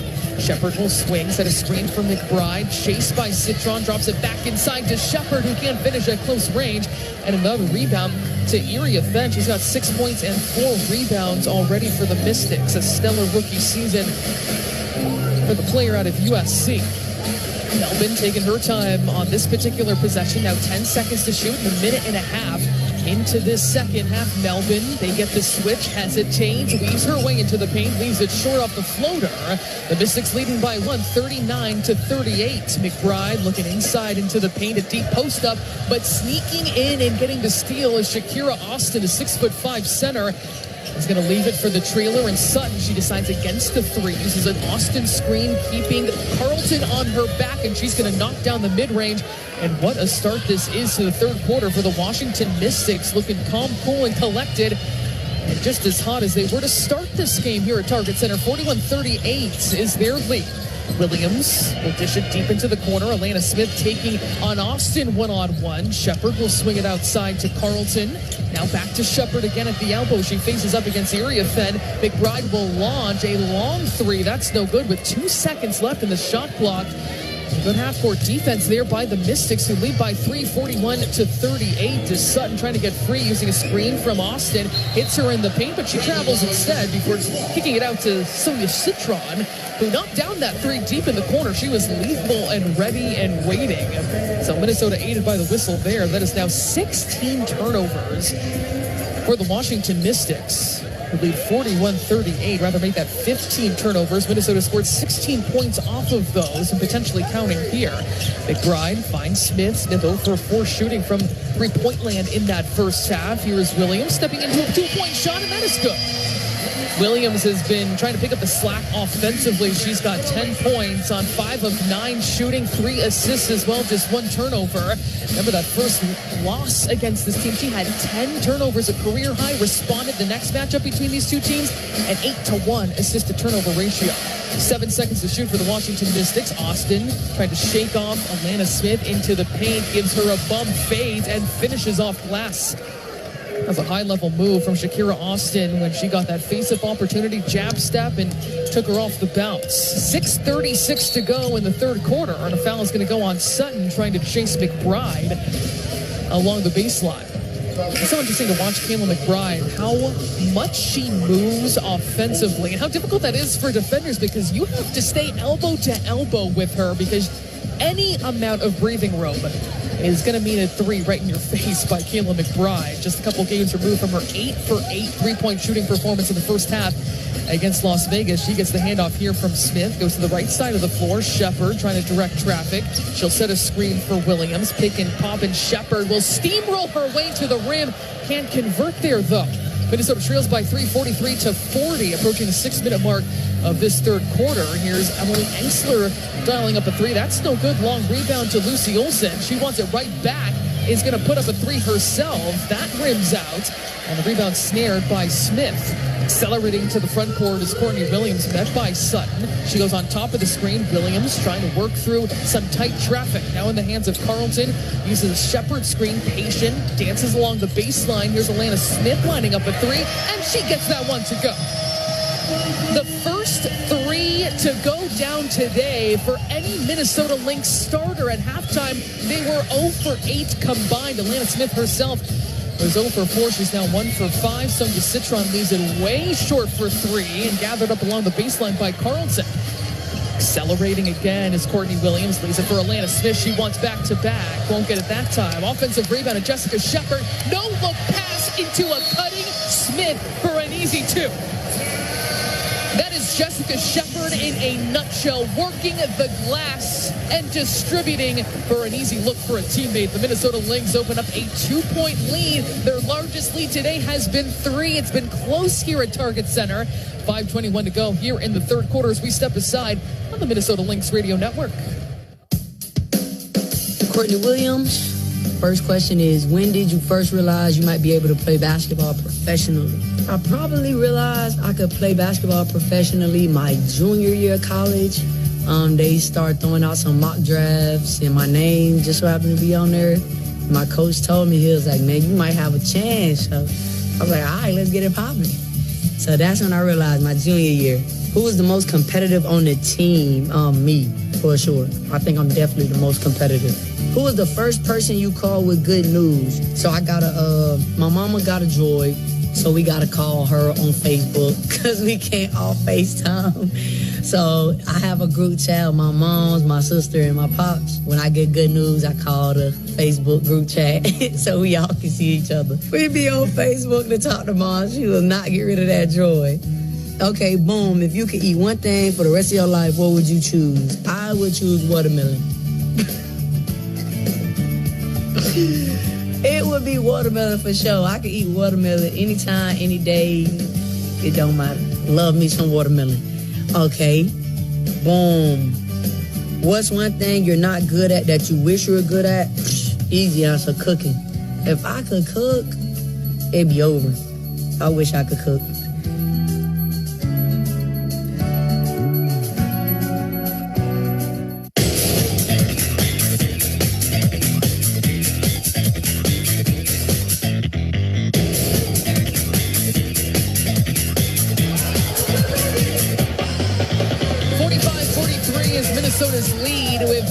2:21 to go in the third quarter here at Target Center against the Washington Mystics. Still Martin along with you. Alana Smith with 5 of Minnesota's 7 points to start this third quarter. But the Mystics, though, still absolutely red hot, shooting 53%. Minnesota at a very respectable 46%, but just 3 of 16 from long range against this Mystics team that defends the three-point line better than any team in the WNBA. It's another finals rematch at Target Center when the Lynx host the Liberty on Saturday, August 16th. And to make things even more fun, it's Prowl's birthday. Expect kid-friendly fun and plenty of catitude from your favorite mascot. The first 6,000 fans score a Prowl plush hat. To get your tickets now at lynxbasketball.com/tickets. On the floor for Minnesota Lynx, coming back in for the first time in this second half is Dejanay Carrington, who's been excellent here tonight, too. Our numbers are not going to jump off the page to you. 4 points and 2 steals, but you just feel tangible energy when she is on the floor. Her ability to make positive things happen.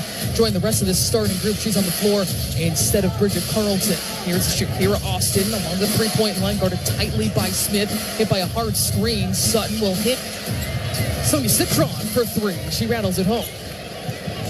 Citron, her second three-pointer today, and she's got 12 points. That is tied for the game high in this game. Citron, Austin, and Alana Smith all with 12 points in this game. Leading scorers for neither of these teams on the court. Brittany Sykes traded away. Nafisa Collier's second straight game missed with an ankle injury. Here's Dejanay Carrington along 2 left shore. Battling for the rebound. Alana Smith loses the handle. Battling on the floor.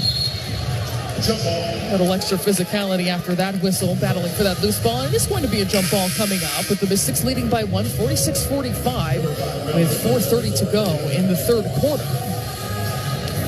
It's been a pretty chippy battle between these two teams. Washington, of course, dealing with not having Aaliyah Edwards, not having Brittany Sykes either, and how unsettling that can feel as a team. Entering a new kind of era for this squad, picking up multiple first-round picks, or they're going to have, I should say, multiple first-round picks. A refereeing crew of Roy Golbian, Agana Bazi, and Jason Alabanza chatting things up right now as we're trying to get this jump ball underway, cleaning up the floor as well here, too. Lynx basketball is brought to you by U.S. Bank. U.S. Bank is proud to be the official bank of the Minnesota Lynx. It's going to be Alana Smith and Sonia Citron, I believe, here for this jump ball. 4:31 on the clock in the third quarter, and it's won by the Minnesota Lynx. They'll stay right here. Williams quickly to work, dropping it inside to Alana Smith, who attacks the rim and finishes. They just know between the two of them exactly where to be, where they need the ball, the timing. It is perfection between those two. Minnesota takes back the lead, 47-46, approaching the 4-minute mark of this third quarter. Emily Engstler gets free, and a little hook shot doesn't fall. Rebound ripped down by Alana Smith, who's just working hard. End line to end line. It's Courtney Williams putting her head down, trying to penetrate, and foul is going to go against the Mystics. Courtney Williams, as she normally does, really floating around that mid-range area, that 15 to 18 feet that she loves so much, but there are times where you'll see her try and slice her way inside, looking for her own shot. That foul is going to go on Lucy Olson. It will be a Minnesota sideline out of bounds. The inbounder is Carrington in her second game. She gets it into Shepard. Here's Alana Smith straight on for 3. She's got another one. Alana Smith with her second triple today, and she's got now 17 points. She had a career game in Washington, D.C. the first time these two teams met. 26 points as Carrington almost gets a steal. The lob inside to Iriafen. They move it around the perimeter. Everyone touching the basketball. Now 5 seconds to shoot. Iriafen trying to go up, and she is fouled with 3 seconds on the shot clock by Alana Smith. This is a Mystics team. I'm thinking about what Cheryl Reeve told media before the game, that this is a Washington team that is not going to deviate from its identity. It doesn't matter that one of the leaders in free throw attempts, and Brittany Sykes, is no longer on this team. Their leading scorer is no longer on this team. They have an identity, she said, under their first-year head coach, Sydney Johnson. And we're definitely seeing that. A very pronounced effort, of course, to get the ball in to Kiki Iriafen. They're moving the ball east and west in order to do that. Area Fenn no good on the first free throw. The second free throw is good. The Minnesota Lynx lead by 3, 50-47, under 3:30 to go in this third quarter. Smith delivers it to Carrington. Carrington, guarded by the rookie Olsen, goes to the left side of the floor. McBride, nifty with her dribbling, trying to get free against Citron. Can't get it off and get it to fall off glass, and the rebound comes to Citron. You can see that from McBride. That floater, when she gets it going, is unstoppable. Mystics back on the offensive end, also with the ball in her hands now, tries to turn the corner, met by Jessica Shepard. Getting downhill is Citron. She leaves it for Area Fenn, and that's going to be an easy 2 inside. Citron showing she's a playmaker too. 5 for 6 shooting, now 3 assists as Minnesota turns it over on the other side. It's a 2-on-3 as Area Fenn barrels down the floor, leaves it for Citron for 3, and she cans it. Citron has turned it on in this second half. She's got 15 points and has missed 1 of her 7 attempts on the floor. That's it. 3 assists to go along with it. Carrington, patient, has Area Fenn on her now, picks up her dribbling at the free throw line and gets it out to Williams to reset. Smith wants it inside against Melvin, the guard. Now 4 seconds to shoot. Carrington will lob it inside to Jessica Shepard, placing it on a dime, and Shepard is fouled inside. That was great composure by Dejanay Carrington, knowing the clock was running down and depending on her post player to bail her out for a better percentage look at the rim. And it's going to lead to free throws here for Jessica Shepard. Also good work by Jessica Shepard, where you work till you don't have to anymore to get position and assist your teammates and not squandering a really important possession. So for Jessica Shepard, making back-to-back starts in place of Napheesa Collier, 3 points, 1 of 5 shooting, 3 rebounds, 3 assists. And she misses another free throw, where she's now 1 for 4 today. Lynx basketball is brought to you by Treasure Island Resort and Casino, the exclusive casino partner of the Minnesota Lynx. Letitia Heidemann will check in for the first time in this second half. Heidemann, McBride, Shepard, Carrington, and Smith on the floor. Second free throw is good for Shepard, and she now has 4 points. It is 52-51 Mystics approaching the 2-minute mark of this third quarter. Working from the wing is Citron, being guarded by Carrington. Carrington goes all out to try and get it free. It's going to lead to a wide open Emily Enxler 3, and she's got it. Carrington, not sure if she lost her footing or she just sold out completely there to try and go for a steal against Citron, but it led to an open 3. Here is Heidemann slicing her way inside, fading over the outstretched arm of Area Fenn and finishing at the rim. 7 points on 3 of 4 shooting for Letitia Heidemann, having a quietly great game for the Minnesota Lynx, knowing it is a collective effort to try and replace the production of Napheesa Collier, the leading scorer in the WNBA this season. They go underneath the screen. Jake Melvin launches a 3. That's no good, but an offensive foul is going to go, it looks like, on Enxler.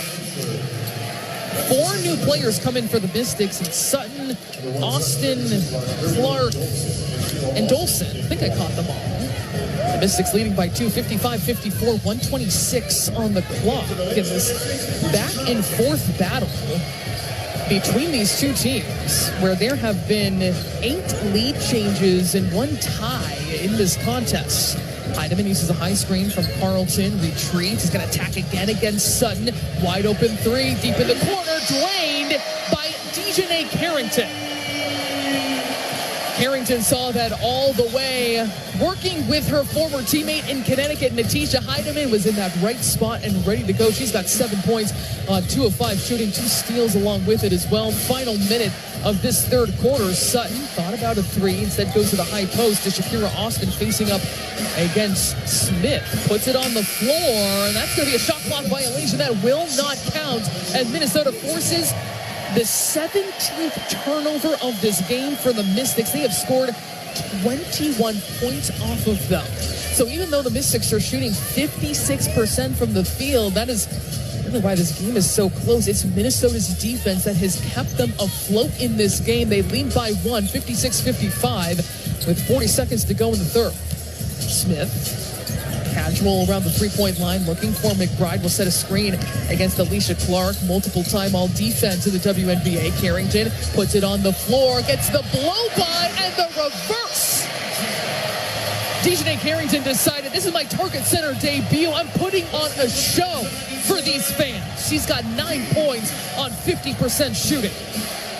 58-55 is Minnesota's lead, about a 3-second difference shot in game clock, and now 14 to go. Sutton trying to get free from Carrington, and Carrington is going to get her hand in there and whistle for the foul. But she is bringing the intensity. We played that clip from head coach Cheryl Reeve where she said, I'm still learning about Dejanay Carrington. There's a difference being in the trenches with someone versus hearing about them, but her compete level, I like that a whole lot. Dolson gets it in from the sideline out of bounds. Sutton now with 7 seconds to go, surveying against Carrington. She goes through the Shakira Austin screen, working her through multiple screens, and Suge Sutton nowhere close. Now 0.8 of a second to go. Minnesota leading by 3, 58-55. 0.8 on the clock. We'll see if Heidemann takes a swing at things here. No, she's just going to get it in to Alana Smith, and that will mark the end of the third quarter. We continue to go back and forth between the Lynx and the Mystics. Minnesota trying to defend its 15-1 record here at Target Center against a team that's already bettered them earlier this year. We're going to step aside. Fourth quarter coming your way next on the Minnesota Lynx Radio Network. The free iHeartRadio app is #1 for music, radio, and podcasts, all in one. Discover a new podcast from our library of over 350,000 titles. Here's an iHeartRadio podcast preview. Hello, listeners. It is with pleasure that I come into your home today, for I know those listening to me now are interested in helping people. April Velascio was 3 years old when her father, Edward Wayne Edwards, recorded this motivational record, selling himself to the world as a reformed criminal. My life has certainly been anything but good. Exciting, yes. Dangerous, yes. Honest, no. She was 12 when he came home late one night. He was muddy, dirty, and he had a bloody nose. A cut on his nose. I decided that I would put every effort into my rehabilitation program that I had put previously into my career of crime. As she got older, April began to wonder, why would her father disappear for days at a time? Why were they always packing up and moving in the middle of the night? Everywhere I went, there was people that we knew or associated with that were being murdered. The double homicide in one rural community has puzzled investigators for nearly 30 years. And as I was reading the case, it all rang true. I mean, I remembered everything. April was 40 when she called the police and turned her dad in. I love my children very much. Things in our home are never taken for granted. This is a story about murder and family. Are you going to keep all these records about yourself and give them to April? I'm going to tell April everything there is to know about me. It's a true crime story that's also about our obsession with true crime and the mythic monsters we create. I believe that my dad was consumed with the Zodiac, but I can look you in the eye and tell you he did not kill John Bonet. I know, nobody likes that one. The Clearing from Pineapple Street Media. Listen and follow this podcast for free on the iHeartRadio app. #1 for music, radio, and podcasts, all in one.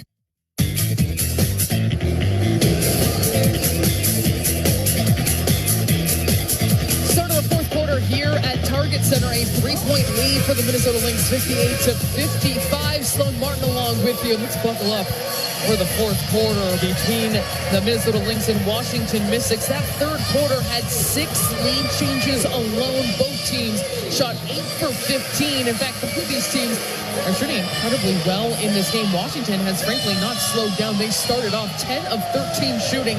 They're still shooting 55%. Minnesota connecting on 50% of its attempts, but Alana Smith took over in that third quarter. 10 points from her alone. She's got 17. And she, of course, had that career-high game against the Mystics. On the floor to start this fourth quarter is Carrington, McBride, Heidemann, Carlton, and Smith. Minnesota playing for the second straight game without the WNBA's leading scorer and leading MVP candidate in Nafisa Collier out with an ankle sprain.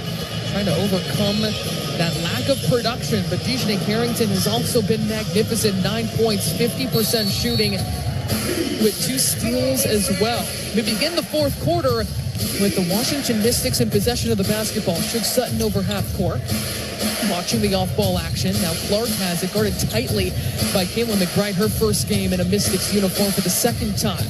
Lucy Olsen takes the handoff, trying to get free along the baseline, guarded also closely by Carlton. High-low, inside to Dolson, quickly outside to Olsen. She can't knock it down, but getting the free rebound is Dolson. Shug Sutton will take off to the rim, floated up and in for two on the second chance opportunity.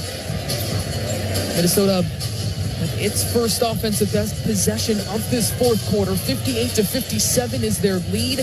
These teams, well, Minnesota has not led by more than 4 points. They trailed by 11 points in the first quarter. They've not been separated by much since they're not more than 2 possessions. McBride uses a screen, the hesitation, tries to take off, looking for the reverse against Clark. It's the underside of the rim, and Washington back with the basketball. 1 minute into this fourth quarter, Minnesota leading by 58-57 is Sutton. Uses a high screen from Clark. Dolson working from the perimeter, puts it on the deck against Carlton. Carlton playing the 4 in this lineup as Lucy Olsen pulls up in the mid-range and leaves it way short, gathered up by Smith. And now up ahead to Carrington, but she must have been thinking a couple steps ahead. It goes right through her hands. And a Minnesota turnover, that's number 9 for them. Washington scored 10 points off of those turnovers. 8:30 to go. 58-57 is Minnesota's narrow lead.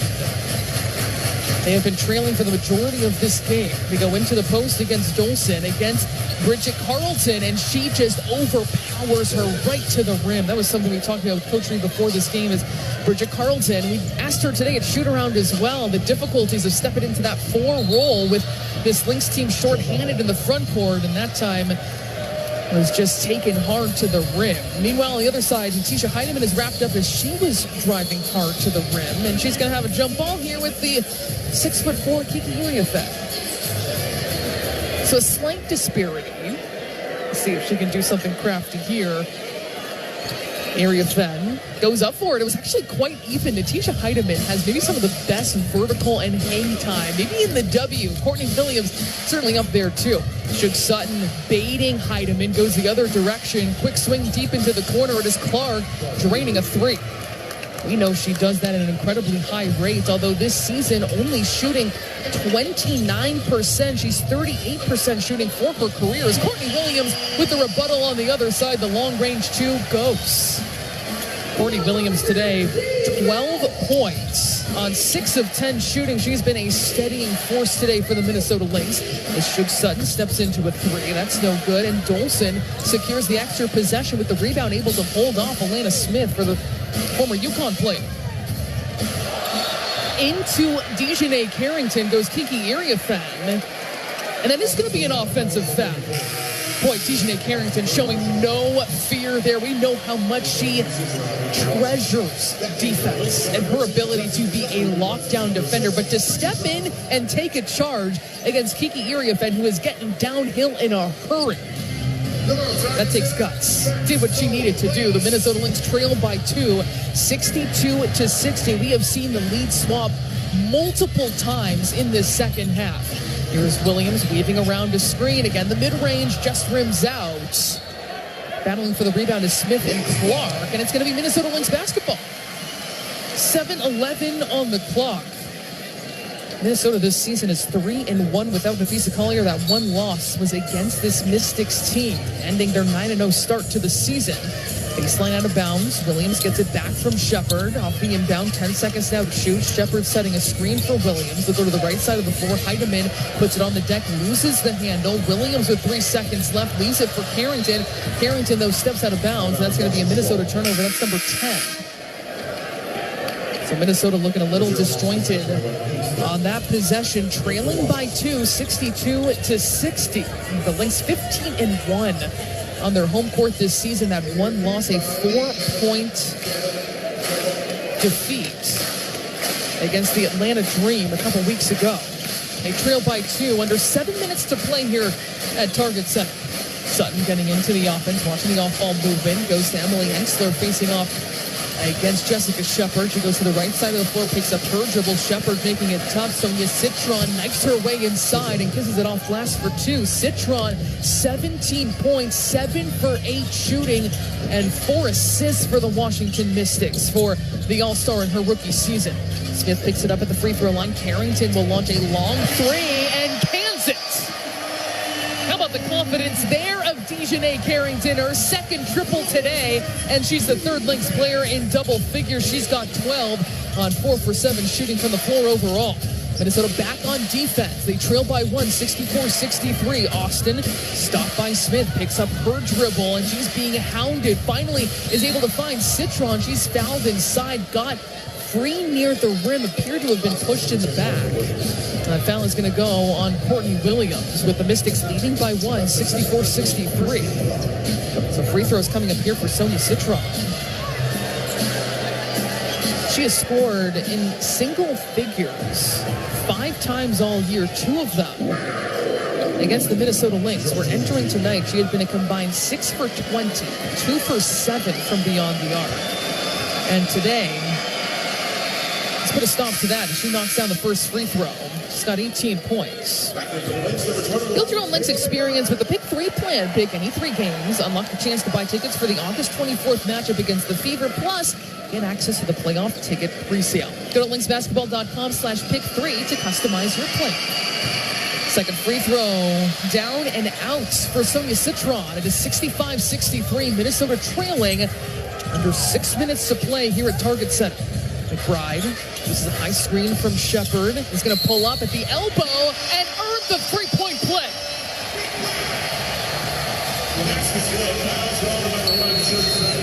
That stroke is so tough to break up. One of the best shooters in WNBA history, and she has a three-point play coming up off a jump shot as a timeout is called. 5:49 on the clock. The Minnesota Lynx have just tied up this game here late at Target Center. We're going to step aside from this tie ball game. Plenty more coming your way here on the Minnesota Lynx Radio Network. Ever wonder how artificial intelligence or 3D printing is used to solve medical problems? Or how research is discovering new ways to slow or even stop medical conditions we used to think of as untreatable? I'm Kathy Wurzer. Listen to Tomorrow's Cure, a podcast where I interview experts from Mayo Clinic and other renowned organizations. What they describe may sound futuristic, but listen and you'll find out Tomorrow's Cure is already here. Find it now wherever you get your podcasts. Looking to shoot your shot and score big, all while giving back to your community? Pilot Games is bringing entertainment with exciting electronic pull tabs to bars and restaurants across Minnesota.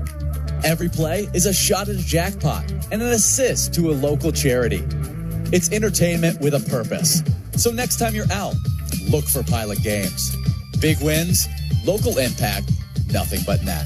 Learn more at pilotgames.com.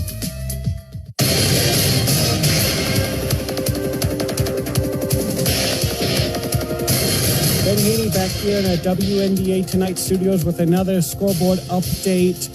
The other big game that has meaning for this game in the Lynx game, the New York Liberty are in Dallas this evening. They've won 2 straight, while the Wings have lost 3 straight in 5 of 6. Now, the Liberty sit 5.5 games behind the Lynx coming into today, obviously pending the results of this Lynx game this evening. The Lynx are in New York on Saturday for the start of 3 straight against the New York Liberty. Brianna Stewart still out in this one with a bone bruise. She is expected to come back in late August. Paige Becker's not playing for the Wings this evening with a back injury. New York currently has the lead 50-34, just starting the third quarter here. Just starting the fourth quarter. Emma Mieseman with 14.6 rebounds, 4 assists.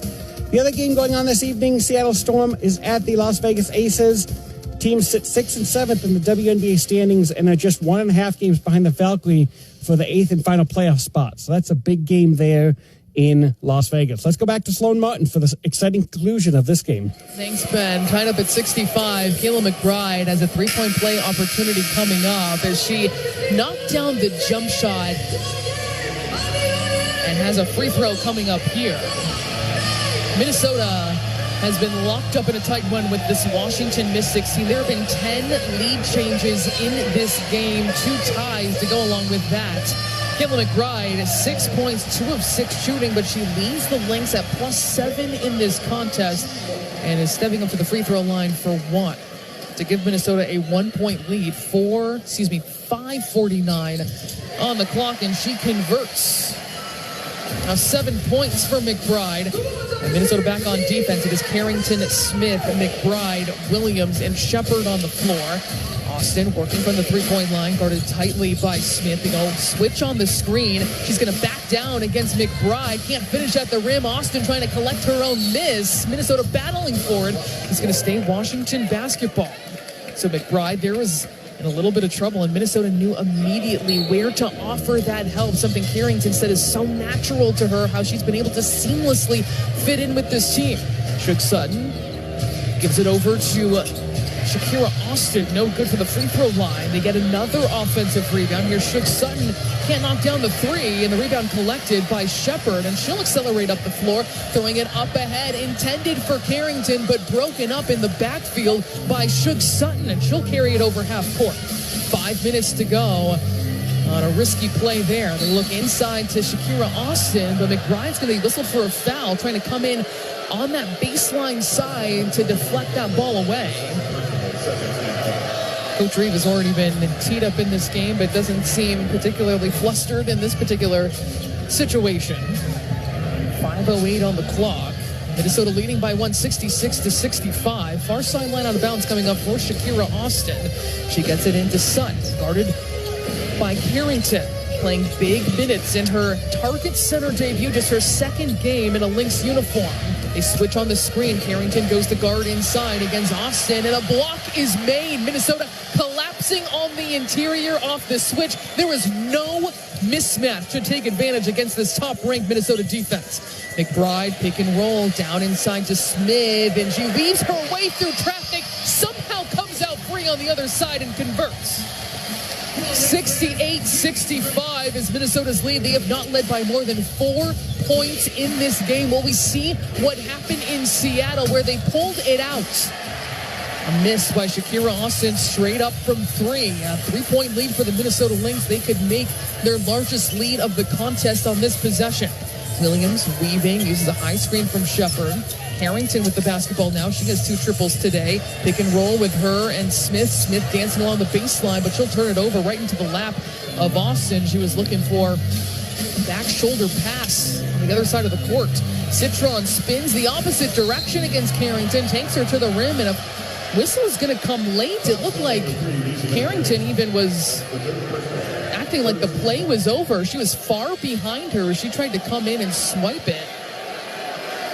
And Coach Reeve is looking over to her staff, Celia Marfone and Maddie Schiller, who combined together from both an analytics and a game situation perspective to say, should we challenge this call? They decided against it. So first free throw is good for Sonia Citron. She's got 19 points against 7 of 8 shooting. She's now 2 for 4 from the charity stripe, along with 4 assists as well, really turning around what had been subpar to her performances against this Lynx team first 2 times out. And she goes 2 for 2 on that trip. Minnesota still leading, though, by 1, 68-67. The Washington Mystics have continued to answer the Minnesota Lynx. Jessica Shepard along the 3-point line leaves it for Williams, who's been the hot shooter today. Here's Alana Smith for 3. She's got it. Alana Smith came alive in this second half. 10 third-quarter points. She is now up to 22. Timeout called on the floor by the Washington Mystics. Minnesota leading by its largest margin today, tied 71-67 as we step aside. 3:30 to go in this fourth quarter here at Target Center. Do not go anywhere. You're listening to Minnesota Lynx basketball. The free iHeartRadio app is #1 for music, radio, and podcasts, all in one. Discover a new podcast from our library of over 350,000 titles. Here's an iHeartRadio podcast preview. A Rube Goldberg machine is a device that performs a simple task in a complicated way, like a ball rolls and hits into some dominoes, which then knocks over a vase. And usually at the end of this sequence, it performs an important task, such as turning the page in a newspaper. In 2007, a serial murderer emerged inspired by these machines, called the Rube Killer. This just in, Sierra Blanca, Texas. 37-year-old Lorena Salas found dead in her home in the late hours of the evening. The Rube Deck killer murdered 2 other people in Sierra Blanca, Texas, and then vanished, never to be seen again. Since then, authorities have written off the murders as cartel violence spilling over from Mexico. But I didn't buy that story. Lorena Salas was my aunt, and I just know that isn't the truth. On the Heads of Sierra Blanca, I will take you in real time on my journey to find out what really happened to my tia. Heads of Sierra Blanca. Listen and follow this podcast for free on the iHeartRadio app. #1 for music, radio, and podcasts all in one.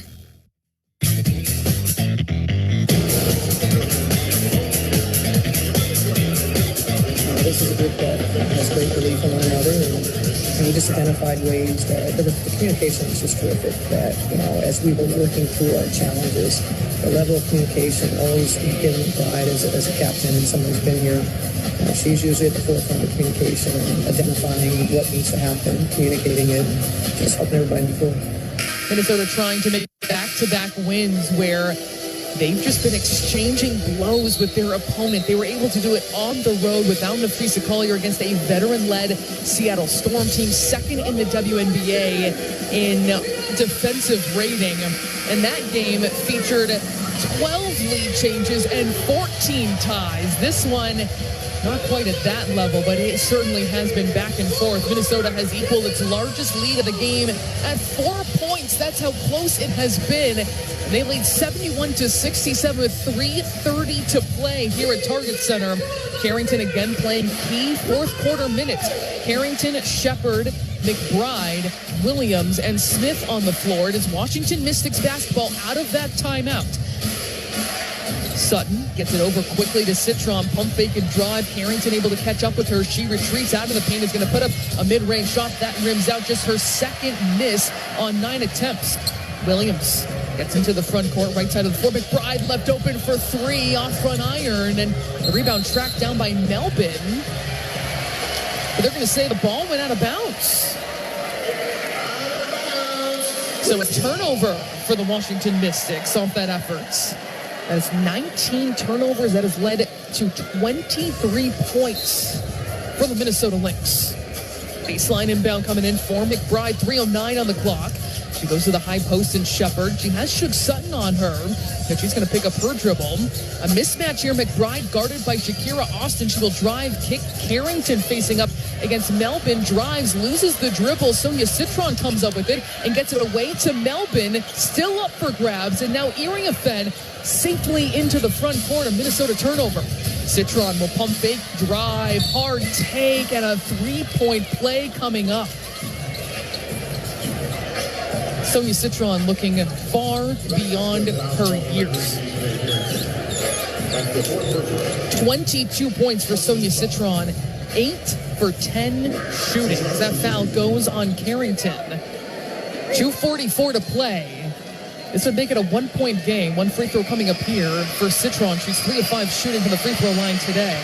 And she converts on a 3-point play. It is 71-70. Yet another example of how the Washington Mystics not going down quietly, trying to become the first team in the WNBA this season to beat the Lynx twice. No other team has done that. Shepard shuffles it off quickly to McBride. She tries to get the step. Alana Smith in rhythm for 3. She's got it. Alana Smith with 4 triples. She's got 25 points. A timeout called by Sydney Johnson of the Washington Mystics as it starts to erupt here at Target Center. 74-70 is Minnesota's lead, again equaling their largest lead of the game with 2:21 to play. And Alana Smith has been absolutely remarkable in this second half. In the first half, she had 7 points, 3 of 7 shooting, 0 for 4 from long range, a couple of turnovers. She now has 25 points. That is one off of her season and career high, which also happened against this Washington Mystics team. But maybe even more remarkable is that she is 10 for 15 shooting from the floor. 5 rebounds and 4 assists and a block. She is one of the top shot blockers in the WNBA, putting together a first-team all-defense kind of season. You cannot overemphasize her kind of contribution. And that's something Coach Reeve has talked to me about with the absence of Napheesa Collier, where it's, we don't have our big three of her, Williams, and McBride. Where will those other contributions come from when everyone has to do a little bit more, but within themselves? And Alana Smith has stepped to the plate tonight. 74-70 out of the timeout, 2:21 on the clock. It is Mystics basketball with the sideline out of bounds on this near side. Carrington, Williams, McBride, Shepard, and Smith on the floor. Sutton barely gets it in time to Iriafen, who's been subdued in this second half. Over to Sutton now, right side of the floor. They're going to keep feeding it to Citron, who's been lights out today. Skip pass on the other side. Sutton is going to go to the high post to Austin. Now 5 seconds to shoot. She jab fakes, drives against Carrington, loses the dribble, but Iriafen offensive rebound, put back, and one. Just when the Minnesota Lynx thought they had made this stop, Carrington with the disadvantage in size against Shakira Austin forces her to miss at the rim, but Kiki Iriafen right there to clean things up. That is now 8 offensive rebounds, 11 second chance points for the Washington Mystics. Iriafen now 12 points, 8 rebounds, and 4 assists. Also 5 turnovers for her today. The Mystics within 1, 74-73, as Shepard engineering the offense right now, bringing Iriafen away from the rim. She gets it over to Williams, sets a screen. Williams almost lost it, but it was kicked.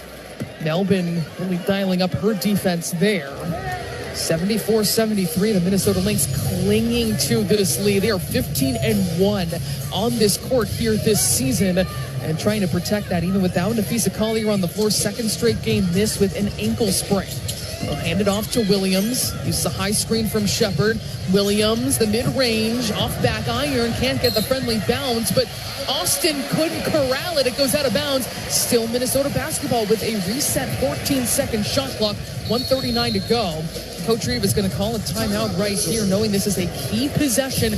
Minnesota leading by just 1 point, 74-73. Big buckets, big vibes, and a cold drink in hand. There's no better way to take in a Lynx game. Lynx and Drinks get to a ticket plus any Anheuser-Busch product, seltzer, or non-alcoholic beverage. Get this deal right now at lynxbasketball.com/LND. Leading scorer for the Minnesota Lynx and for this game is Alana Smith. 25 points, 10 of 15 shooting, 5 rebounds, 4 assists. Joining her in double figures, Courtney Williams, 12 points on 50% shooting. Dejanay Carrington in her Target Center debut. It was great to see how she's already been so embraced by fans. I think sometimes some teams might see her as a villain type character because she plays so hard and is so competitive and so tough. Is won at this league, playing in the WNBA Finals in 2022, but she's on your side, and you love that kind of mentality where she is fierce. 12 points for her today in her second game in a Lynx uniform, 4 for 7 shooting with 2 steals and 2 rebounds, and that is the Lynx players in double figures. Nearing a career high again is Alana Smith. That is 26 points. 3 for Washington in double figures. Sonia Citron, 23 points, 8 for 10 shooting. Coming out of timeout is Minnesota Lynx basketball. With a baseline out of bounds coming up, it is Dejanay Carrington. Players spread beyond the free throw line. She throws it to McBride. It goes out of bounds. It's a Minnesota turnover off of the timeout. So Minnesota with its 14th turnover of the game. Another timeout is called. So Minnesota will have a chance here to reset. 1:37 on the clock, 74-73. Minnesota leading at this point. Washington right now, they're in the bonus, out of timeouts. The Minnesota Lynx have multiple timeouts remaining. So this timeout right now is the final timeout for Washington. And Minnesota still leading by 1. Minnesota shooting 51%. Washington has settled back to 50%. Minnesota just 8 for 22 from long range. Lana Smith, the only starter to knock down a 3 against this team, the Washington Mystics, that defends the three-point line better than any team in the WNBA. They've been able to slow down this Lynx team, who over the last 5 games has scored 497 points. That's a franchise record over a 5-game stretch, holding them to 74 points right now. Down to Fisa Collier. Minnesota coming back out onto the floor for the second straight game. DiJonai Carrington playing critical late minutes here in the fourth quarter in a very tight ball game. Joined by the rest of the starters, she's in there for Bridget Carlton, with Williams, Smith, Shepard, and McBride. So that was the last Washington timeout. Minnesota with 3 timeouts. Washington, as I mentioned, in the bonus. Washington also with a foul to give. 1:37 on the clock. The far sideline out of bounds coming up for the Washington Mystics, who trail by 1. Sutton still holding on to it. She just gets it away from DiJonai Carrington into Shakira Austin. They go to Sonia Citron, goes behind the back against Carrington, then up and under, throws it up. She's fouled. And that is going to go on Carrington. That is her 5th personal. And 29 minutes on the floor. And Sonia Citron had to do everything to try and get free from Carrington. And looks like Coach Reeve is going to try and challenge this play. She has just called a full timeout. 1:30 to go. Maybe she's not challenging it. Maybe she is just calling a timeout right now. 74-73 is Minnesota's lead, and indeed, this play is getting a second look. So Coach Reeve is bringing that challenge out of her pocket right now. Minnesota Lynx lead by 1, 74-73. Getting another look at this play. Carrington playing one-on-one on-ball defense against Sonia Citron. Did she get her across the upper arm? Is she trying to go through that up and under? Carrington, first team all-defense in the WNBA last season with Connecticut. But Citron had to work incredibly hard to even get a shot off against Carrington. Doesn't look like Carrington got her on the backside. She was falling to the rim. I wonder if it was on that up and under move. 1-point lead for the Minnesota Lynx, going down to the wire yet again. They had that 53-point record-setting victory against the Aces, and their next 2 games have been quite close. They're still having a look at this play here at Target Center. The headphones just come off, and the conferencing is happening. Trying to determine if this is a personal foul on DiJonai Carrington. That would be her 5th, and that is significant also because we don't know. Could this game potentially go to overtime? The Washington Mystics led by 11 points early in this game, but since then, these teams have not been separated by more than 4 points. That's been Minnesota's largest lead. There have been 11 lead changes in this game, 2 ties. It's very much a possibility that this game needs an extra 5 minutes to sort out. Still watching over this play. It could mean 2 free throws for Sonia Citron, who is 4 for 6 today, but 88% for the season.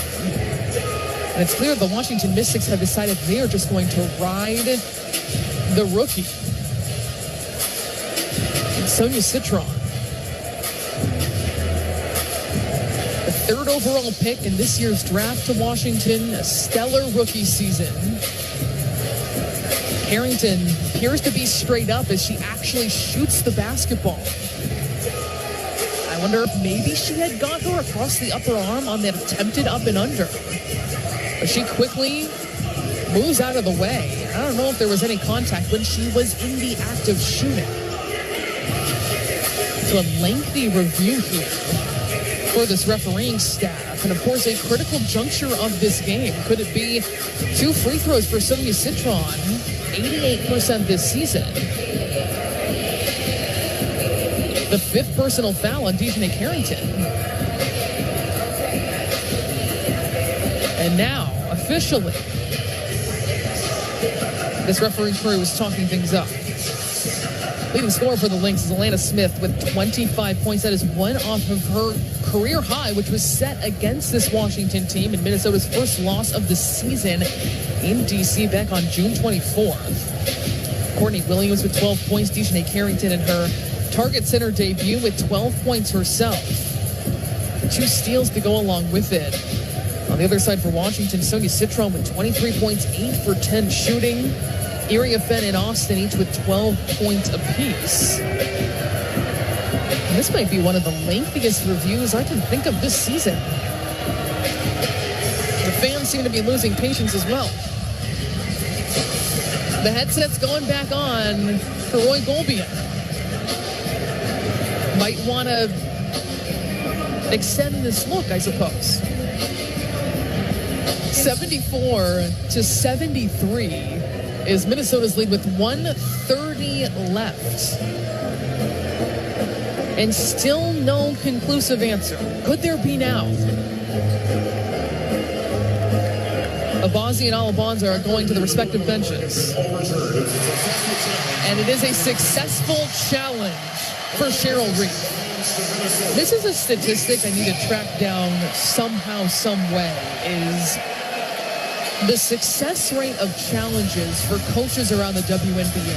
It feels like, and that's not a number, that's not qualitative here on my part, it feels like Coach Reeve and this Lynx staff has a very good rate. This is critical. It is Minnesota basketball right now. They lead by 1:25 on the clock. Shepard was looking backdoor, decides against it. Williams is going to retreat now and reset. There's McBride across the paint. Smith thought about a 3, instead drives her way in, loses the handle, picks it back up. 5 seconds now to shoot for McBride, gets past Austin. The floater is good off glass.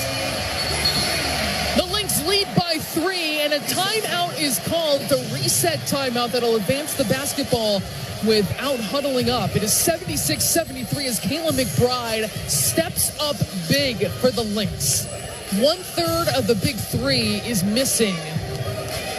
And McBride now with 9 points on 3 of 8 shooting. 1:07 is on the clock. It is Washington Mystics basketball after the reset timeout. Melvin moving along the free throw line. Here is a 3 on the way, and it's good by Sonia Citron. An unreal game by the rookie. She's got 26 points, 9 for 11 shooting, 4 for 5 from 3. Looks like the Lynx here are going to be using their own reset timeouts. Taking the ball out, Bridget Carlton, so she's subbed back into the game for Dejanay Carrington. So this starting group is back out there. Carlton hasn't been on the floor in some time here in the fourth. She gets it into Courtney Williams. Baseline 2 is good. Under a minute to play, Minnesota leads by 2, 78-76. The other 2 of the big 3 stepping up big for the Minnesota Lynx. Back on defense again as Austin will leave it off for Citron. To the other side of the floor, going to the high post now to Iria Fenn, guarded closely by Shepard. Screen comes. Shug Sutton floats it up. She is fouled, and free throws coming up. Courtney Williams is saying that is not a foul. Walking back over to the Lynx sideline. Coach Reeve doesn't look like she's planning to use that extra earned. No, she is going to. She is calling a timeout, and it looks like she is again instituting her challenge, which she retains due to being successful with the first one. 78-76, the Minnesota Lynx lead, 36.6 seconds left. So the second review coming up here, with Minnesota leading up by just 2 points in this contest. It's been really entertaining, honestly. You have the Washington Mystics 10 for 20 from three-point land. They're actually the W this season last in three-point makes and attempts. They're 10th in three-point efficiency, but they have been absolutely lights out today, shooting 49% overall. Minnesota has been toe-to-toe with them throughout this game, shooting 53%. There have been 11 lead changes, 3 ties in this contest. And now Minnesota leads by 2, 78-76. And this refereeing crew working to determine if this was a foul on the jump shot by Shook Sutton, who pulled up near the left elbow. Courtney Williams was kind of back behind her on her hip as she got a step behind on that drive by Sutton. And was trying to deter that shot from just about her shoulder area. Was there contact on this play? It is hard to tell on these replays as Minnesota leads by 2, 78-76, locked up in a tight battle against the Washington Mystics. It looks like we are in line for another lengthy review. We'll be still with the headsets on, but Abanzi and Alabanza going over to the respective benches. Minnesota will have 2 timeouts remaining after this. The Washington Mystics are in the bonus. They have 1 foul to give. Minnesota comes back out onto the floor. And Minnesota Lynx, their coaching staff and Cheryl Reeve are 2 for 2 in challenges today. It is successful. That was not a foul on Courtney Williams. And I'll repeat what I said. It just feels like this is a high success rate when it comes to challenges. Credit to Cheryl Reeve, to Celia Marfone, and to Maddie Schiller as well for that kind of teamwork. Intense moments, quick decision-making is required. Confidence is required in a really short amount of time. And they do it time and time again. So it's going to be a jump ball at midcourt between Austin and Smith. Starters on the floor for the Minnesota Lynx. Bridget Carlton staying on the floor right now. Minnesota leads by 2, 78-76, 36.6 seconds left. Washington out of timeouts. Off the jump ball, it's Washington basketball. Picked up by Iriafen. Sutton will get it over half court. She's directing traffic, guarded by Carlton. Melvin has Williams on her. 15 seconds to shoot on the shot clock. Sonia Citron gets free in the paint, loses the basketball. Who's going to come up with it? It's going to be another jump ball. Minnesota pounced on Iriafen the moment the ball jostled loose by an inch. She was nearly swallowed up there, but it's going to be a jump ball bailed out between McBride and Citron. Citron with 26 points, one of the best performances of her young career. Sorting out the positioning and the jump ball to come. And it's won by the Minnesota Lynx. McBride pushed it over to Courtney Williams, and they're trying to deliver the foul. The shot clock is off, and Williams is fouled. Now 14.4 seconds to go.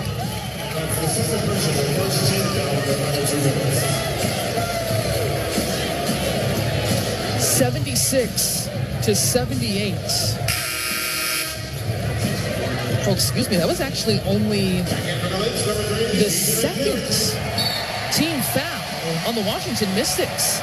14.4 seconds left, and Dejanay Carrington has entered the game. Carlton gets it into McBride. Another foul is delivered. Right, now free throws coming up. Apologies for my confusion. So now, with 13.2 seconds left, McBride steps to the free throw line. And having deja vu from Seattle all over again. Went 9 for 9 from the free throw line against the Seattle Storm, including 6 for 6 in the fourth quarter. Really more like the final 2 minutes. And she's good on the first. McBride with 10 points, the fourth Lynx player in double figures. 4 for 5 shooting from the charity stripe.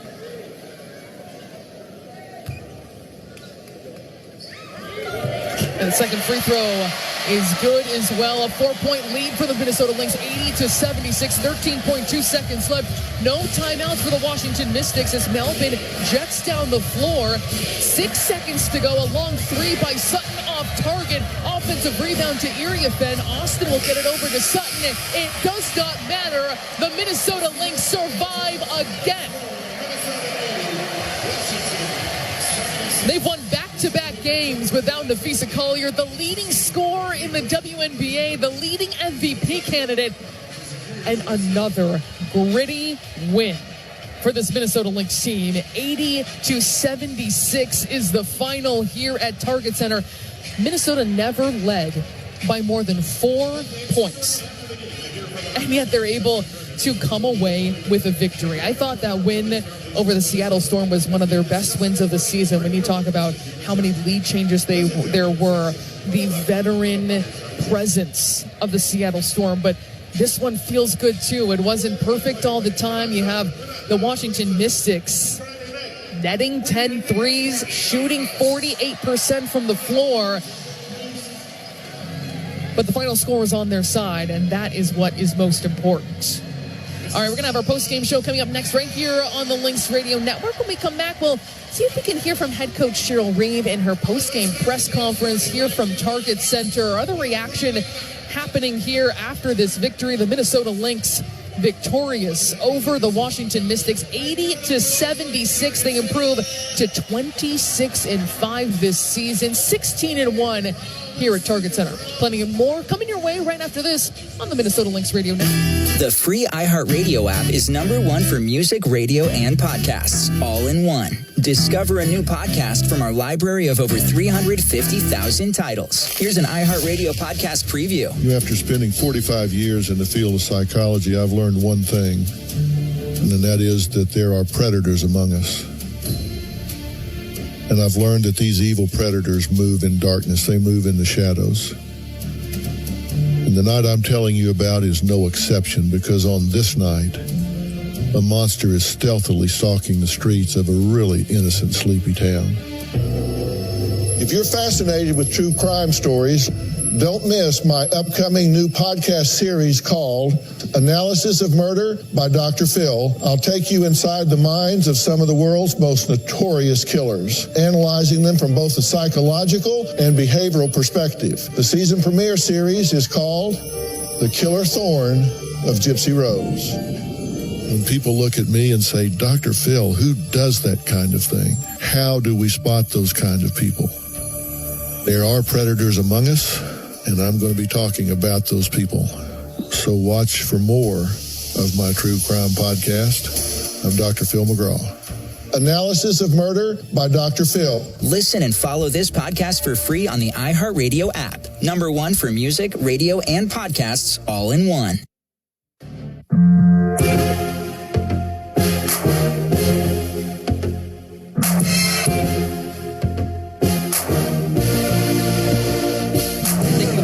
Bridget Carlton, so she's subbed back into the game for Dejanay Carrington. So this starting group is back out there. Carlton hasn't been on the floor in some time here in the fourth. She gets it into Courtney Williams. Baseline 2 is good.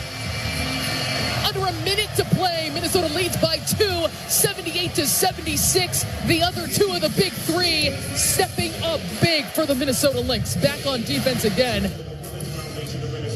Tonight's Mayo Clinic Moment of Excellence. At Mayo Clinic, we're doing what's never been done, and that turned into an especially significant bucket for the Minnesota Lynx, who never led by more than 4 points in this game. And this 4-point victory over the Washington Mystics, 80-76 here at Target Center, improving to 26-5 this season and 16-1 at home. Sloan Martin back here at Target Center in downtown Minneapolis. Thanks so much for joining us here on your Friday night for another victory for the Minnesota Lynx, who continue to try and track down a #1 overall seed. They came into today's game with a 5.5 game lead over the New York Liberty, who are the #2 team in the WNBA.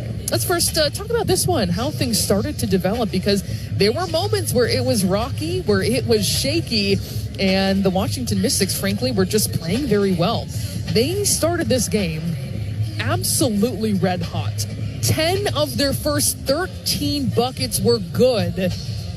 They missed the next two, but they ended the first quarter shooting 67% from the floor. Minnesota trailed 22-15, and they were already finding themselves in a double-digit deficit. They were down by 11 points. This also marks, by the way, Minnesota's 8th win this season when at some point trailing by double digits. This is a team that knows how to fight. We move on to the second quarter. Minnesota rebounded well. They shot 57%, outscored the Mystics 23-13 in that second frame. So by the half, it was a 3-point game. Minnesota on top 38-35, but the Mystics were still shooting 56% from the floor, but more positively, Minnesota had forced 14 turnovers and scoring 16 points off of them. But offensively, Minnesota starters were 0 for 8 from beyond the arc, 2 for 13 overall as a team. For this Lynx team that leads the WNBA, of course, in offense and in defense, but is the best shooting team in the WNBA as well. And we know the Mystics defend the three better than any team in the WNBA. They were first in opponent three-point field goal percentage entering this game, and they were making it especially tough. But Minnesota led by just 3 points in the first half. That was the largest lead to that point, that 3-point lead at halftime. To the third quarter, all the credit goes to Alana Smith. She poured in 10 points in that third frame alone, 4 of 5 shooting, 2 of those were triples. She had an enormous impact on this game. They scored 20 points apiece, but there were 6 lead changes in that third quarter alone. But the Washington Mystics really responded well. Minnesota was clearly not able to create any kind of cushion against this Lynx team, and that continued in the fourth quarter as well, where the Minnesota Lynx outscored them by just 1 point. There were 2 more lead changes in that fourth quarter. The Washington Mystics in the fourth shot just 33%. Minnesota 8 for 13. They get 8 points from Alana Smith. So that is 18 second chance points for Alana Smith. And that's part of this equation for the Minnesota Lynx. When you are down one of the big three, someone who is the leading MVP candidate in the WNBA, who's the leading scorer in the WNBA, Napheesa Collier, who missed her second consecutive game with a right ankle injury, who else is going to step up their own game and their own production, because you are missing so much production? Meanwhile, I should point out, Minnesota is now 4-1 without Napheesa Collier, and they also hold off any other team beating them for a second time. Those 5 losses all to 5 different teams. And of course, all those teams have gotten their second shot, but the Washington Mystics will lose this season series to the Minnesota Lynx in this third and final outing of the season. The final 80-76. The Minnesota Lynx just hold on in this game in which there were 11 lead changes. You look back to their most recent game against Seattle, there were 12 lead changes in that game, 11 in this one, just back and forth, having to gut out a win when the circumstances aren't ideal. And I think back to what Coach Reeve said before this game. There is just a steadfast belief that this team possesses that carries them to wins like this over and over again, where no one is making excuses, no one is looking around at each other for answers. It's just action and it's just execution. And that's what Minnesota was able to take care of tonight. They're outshot by the Washington Mystics beyond the three-point line, which is surprising because the Mystics are one of the poorest shooting and producing three-point teams in the WNBA. Last in attempts and makes. They're 10th in three-point field goal percentage. Minnesota 8 for 22, so rebounded a bit, especially from that very cold first quarter from distance. They shoot 53% for this game, and the Washington Mystics 48%. Leading the way was Alana Smith with one of the best games of her career and of the season. She had her career high 26 points and 6 blocks against the same Washington Mystics team back on June 24. She puts up 25 today on 10 of 15 shooting, nets 4 threes, 5 rebounds, 4 assists for her, and a block in there as well. Joining her in double figures is Dejanay Carrington, who played 29 minutes off the bench. That's really significant, I think, and an indicator of the level of trust that Cheryl Reeve has for Dejanay Carrington. And we know that Carrington comes in with familiarity. She was not only teammates, but continues to be very close friends with Natisha Heidemann and Courtney Williams. She played 3 years in college at Stanford with Alana Smith. So to have those familiar faces, people who have her back, people who are willing to help her through joining a new team with so much chemistry and continuity, I think that absolutely cannot be overlooked for how seamlessly she has fit into this team so far. And I think it says a lot of what Coach Reeve is feeling from her so far, to have her playing that much, nearly 30 minutes in her second game, but also critical and late fourth quarter minutes as well. 12 points for Dejanay Carrington, 4 for 7 shooting. She had 2 steals and a block. Courtney Williams, 14 points, 7 for 13 from the field, 5 assists. And Kayla McBride came up big yet again at the free throw line. What a luxury it is for the Minnesota Lynx to have someone who is nearly automatic for the free throw line when it comes to just delivering down the stretch and being able to win games at the free throw line. When she wants the ball and wants to help her team win, she finishes with 11 points. 0 for 3 from 3, but 5 of 6 from the free throw line. So the final here today, 80-76. The Minnesota Lynx improve to 26-5 this season. Still just 1 loss on this court here at Target Center this season. They are 16-1 here in downtown Minneapolis. Another hard-fought victory for the Minnesota Lynx. When we come back, we'll wrap things up when we return right here on the Minnesota Lynx Radio Network. At Mayo Clinic, we're seeing the unseeable. Using advanced imaging technology, our experts can look deeper into the human body, uncovering the smallest of details that would otherwise go unnoticed, leading to more accurate diagnoses and treatments. We're making more possible at Mayo Clinic, because every day we're doing what's never been done.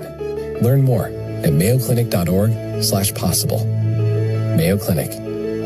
You know where to go. Hit the green and the gaming floor with Treasure Island Resort and Casino's Golf and Stay Hotel Package. Play a round of golf for 2 at Mount Frontenac Golf Course. Then make the short drive to the island and get in on the action with $50 free slot play. After a fun-filled day, unwind with a one-night stay in our luxurious hotel. Book your stay now at ticasino.com. Treasure Island Resort and Casino. Destination fun.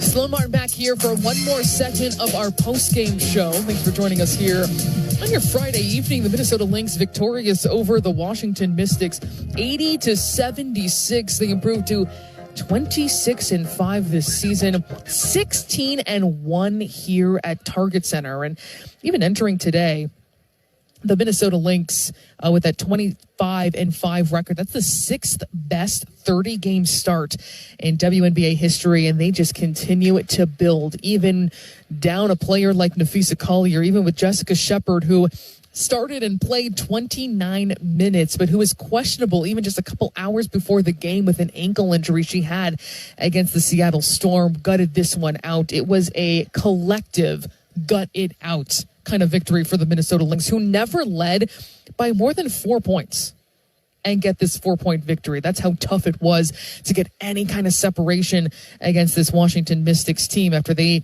just traded away their leading scorer in Brittany Sykes, but were led by the star rookie Sonia Citron's 26 points, 9 for 12 shooting. She was 4 for 5 from three-point land, but they were able to hold off that kind of performance and get their 26th win of this season. I think one of the things that stands out to me the most about this game for the Minnesota Lynx is I'm sure there's some things defensively Minnesota would have liked to do better with. And it'll be interesting to hear from Coach Reeve, because she talked to media before this game about the impact that DiJonai Carrington can have, where they can switch certain things that they wouldn't be able to before. So it adds a new complexity, a new component to this team that is already number one in defense in the WNBA. So I wonder how much that was maybe being installed here for the Minnesota Lynx, knowing that they're still shorthanded at this point in the season with this 80-76 victory. Carrington outstanding again with her 12 points. And I think that's another key thing to talk about is we knew that was one of the best scripted debuts you could have, what she did against the Seattle Storm with 10 fourth quarter points, a huge monster block where she climbed a ladder for the rejection, sprints down the floor, knocks down a three that ties the game. She was doing everything within herself, was not trying to do too much. And you saw a lot of that today too from DiJonai Carrington. What we experienced from her tonight is who she is, who plays incredibly hard, who can be counted on in late moments, because she even said this herself, I'm a winning player. And that's what's so great to be around here from her perspective.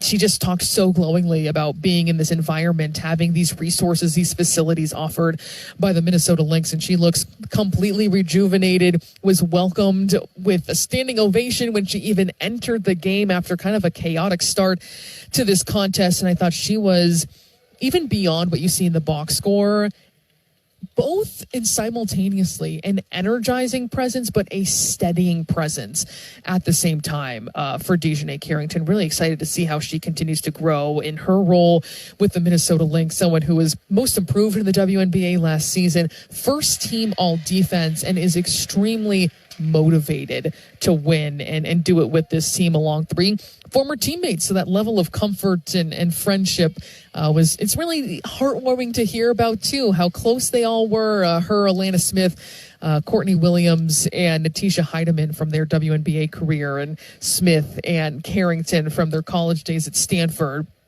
And there is so much carryover, and how excited they were to have her here. I thought her impact was really strong for the Lynx. Courtney Williams with her 14 points was, I think, what kept the Lynx afloat for a good amount of this game, at least until the second half when Alana Smith was able to take over. She finished with 25 points, and that's when the Lynx badly needed it. She went 4 for 9 from three. The rest of the Lynx starters did not knock down a three in this game. The rest of her teammates were 0 for 6 between Carlton McBride and Williams, and then Shepard, of course, not attempting a three. So she came up absolutely enormously for the Minnesota Lynx. And something also positive to point out from this game is Minnesota forcing 20 turnovers and scoring 25 points off of them. That's another thing that, of course, deserves credit for keeping Minnesota afloat in this game when they could not create separation. This is a 4-point victory.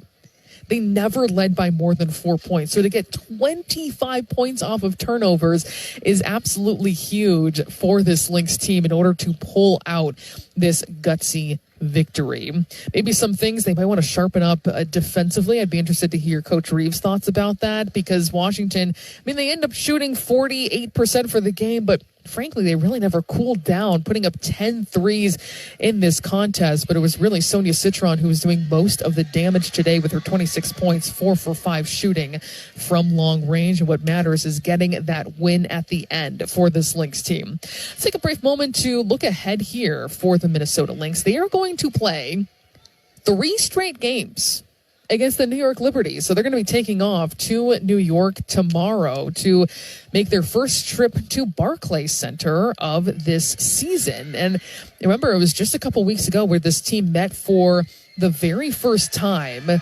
WNBA Finals rematch, yes, happened on July 30th. And the Minnesota Lynx were able to defeat the New York Liberty 100-93. Nafisa Collier was out of this world in that game. She ends up finishing with 30 points, 11 for 16 shooting, with 9 rebounds, 3 blocks, a steal, and a couple of assists as well. She really carried a major load, but Kayla McBride was also outstanding in that game.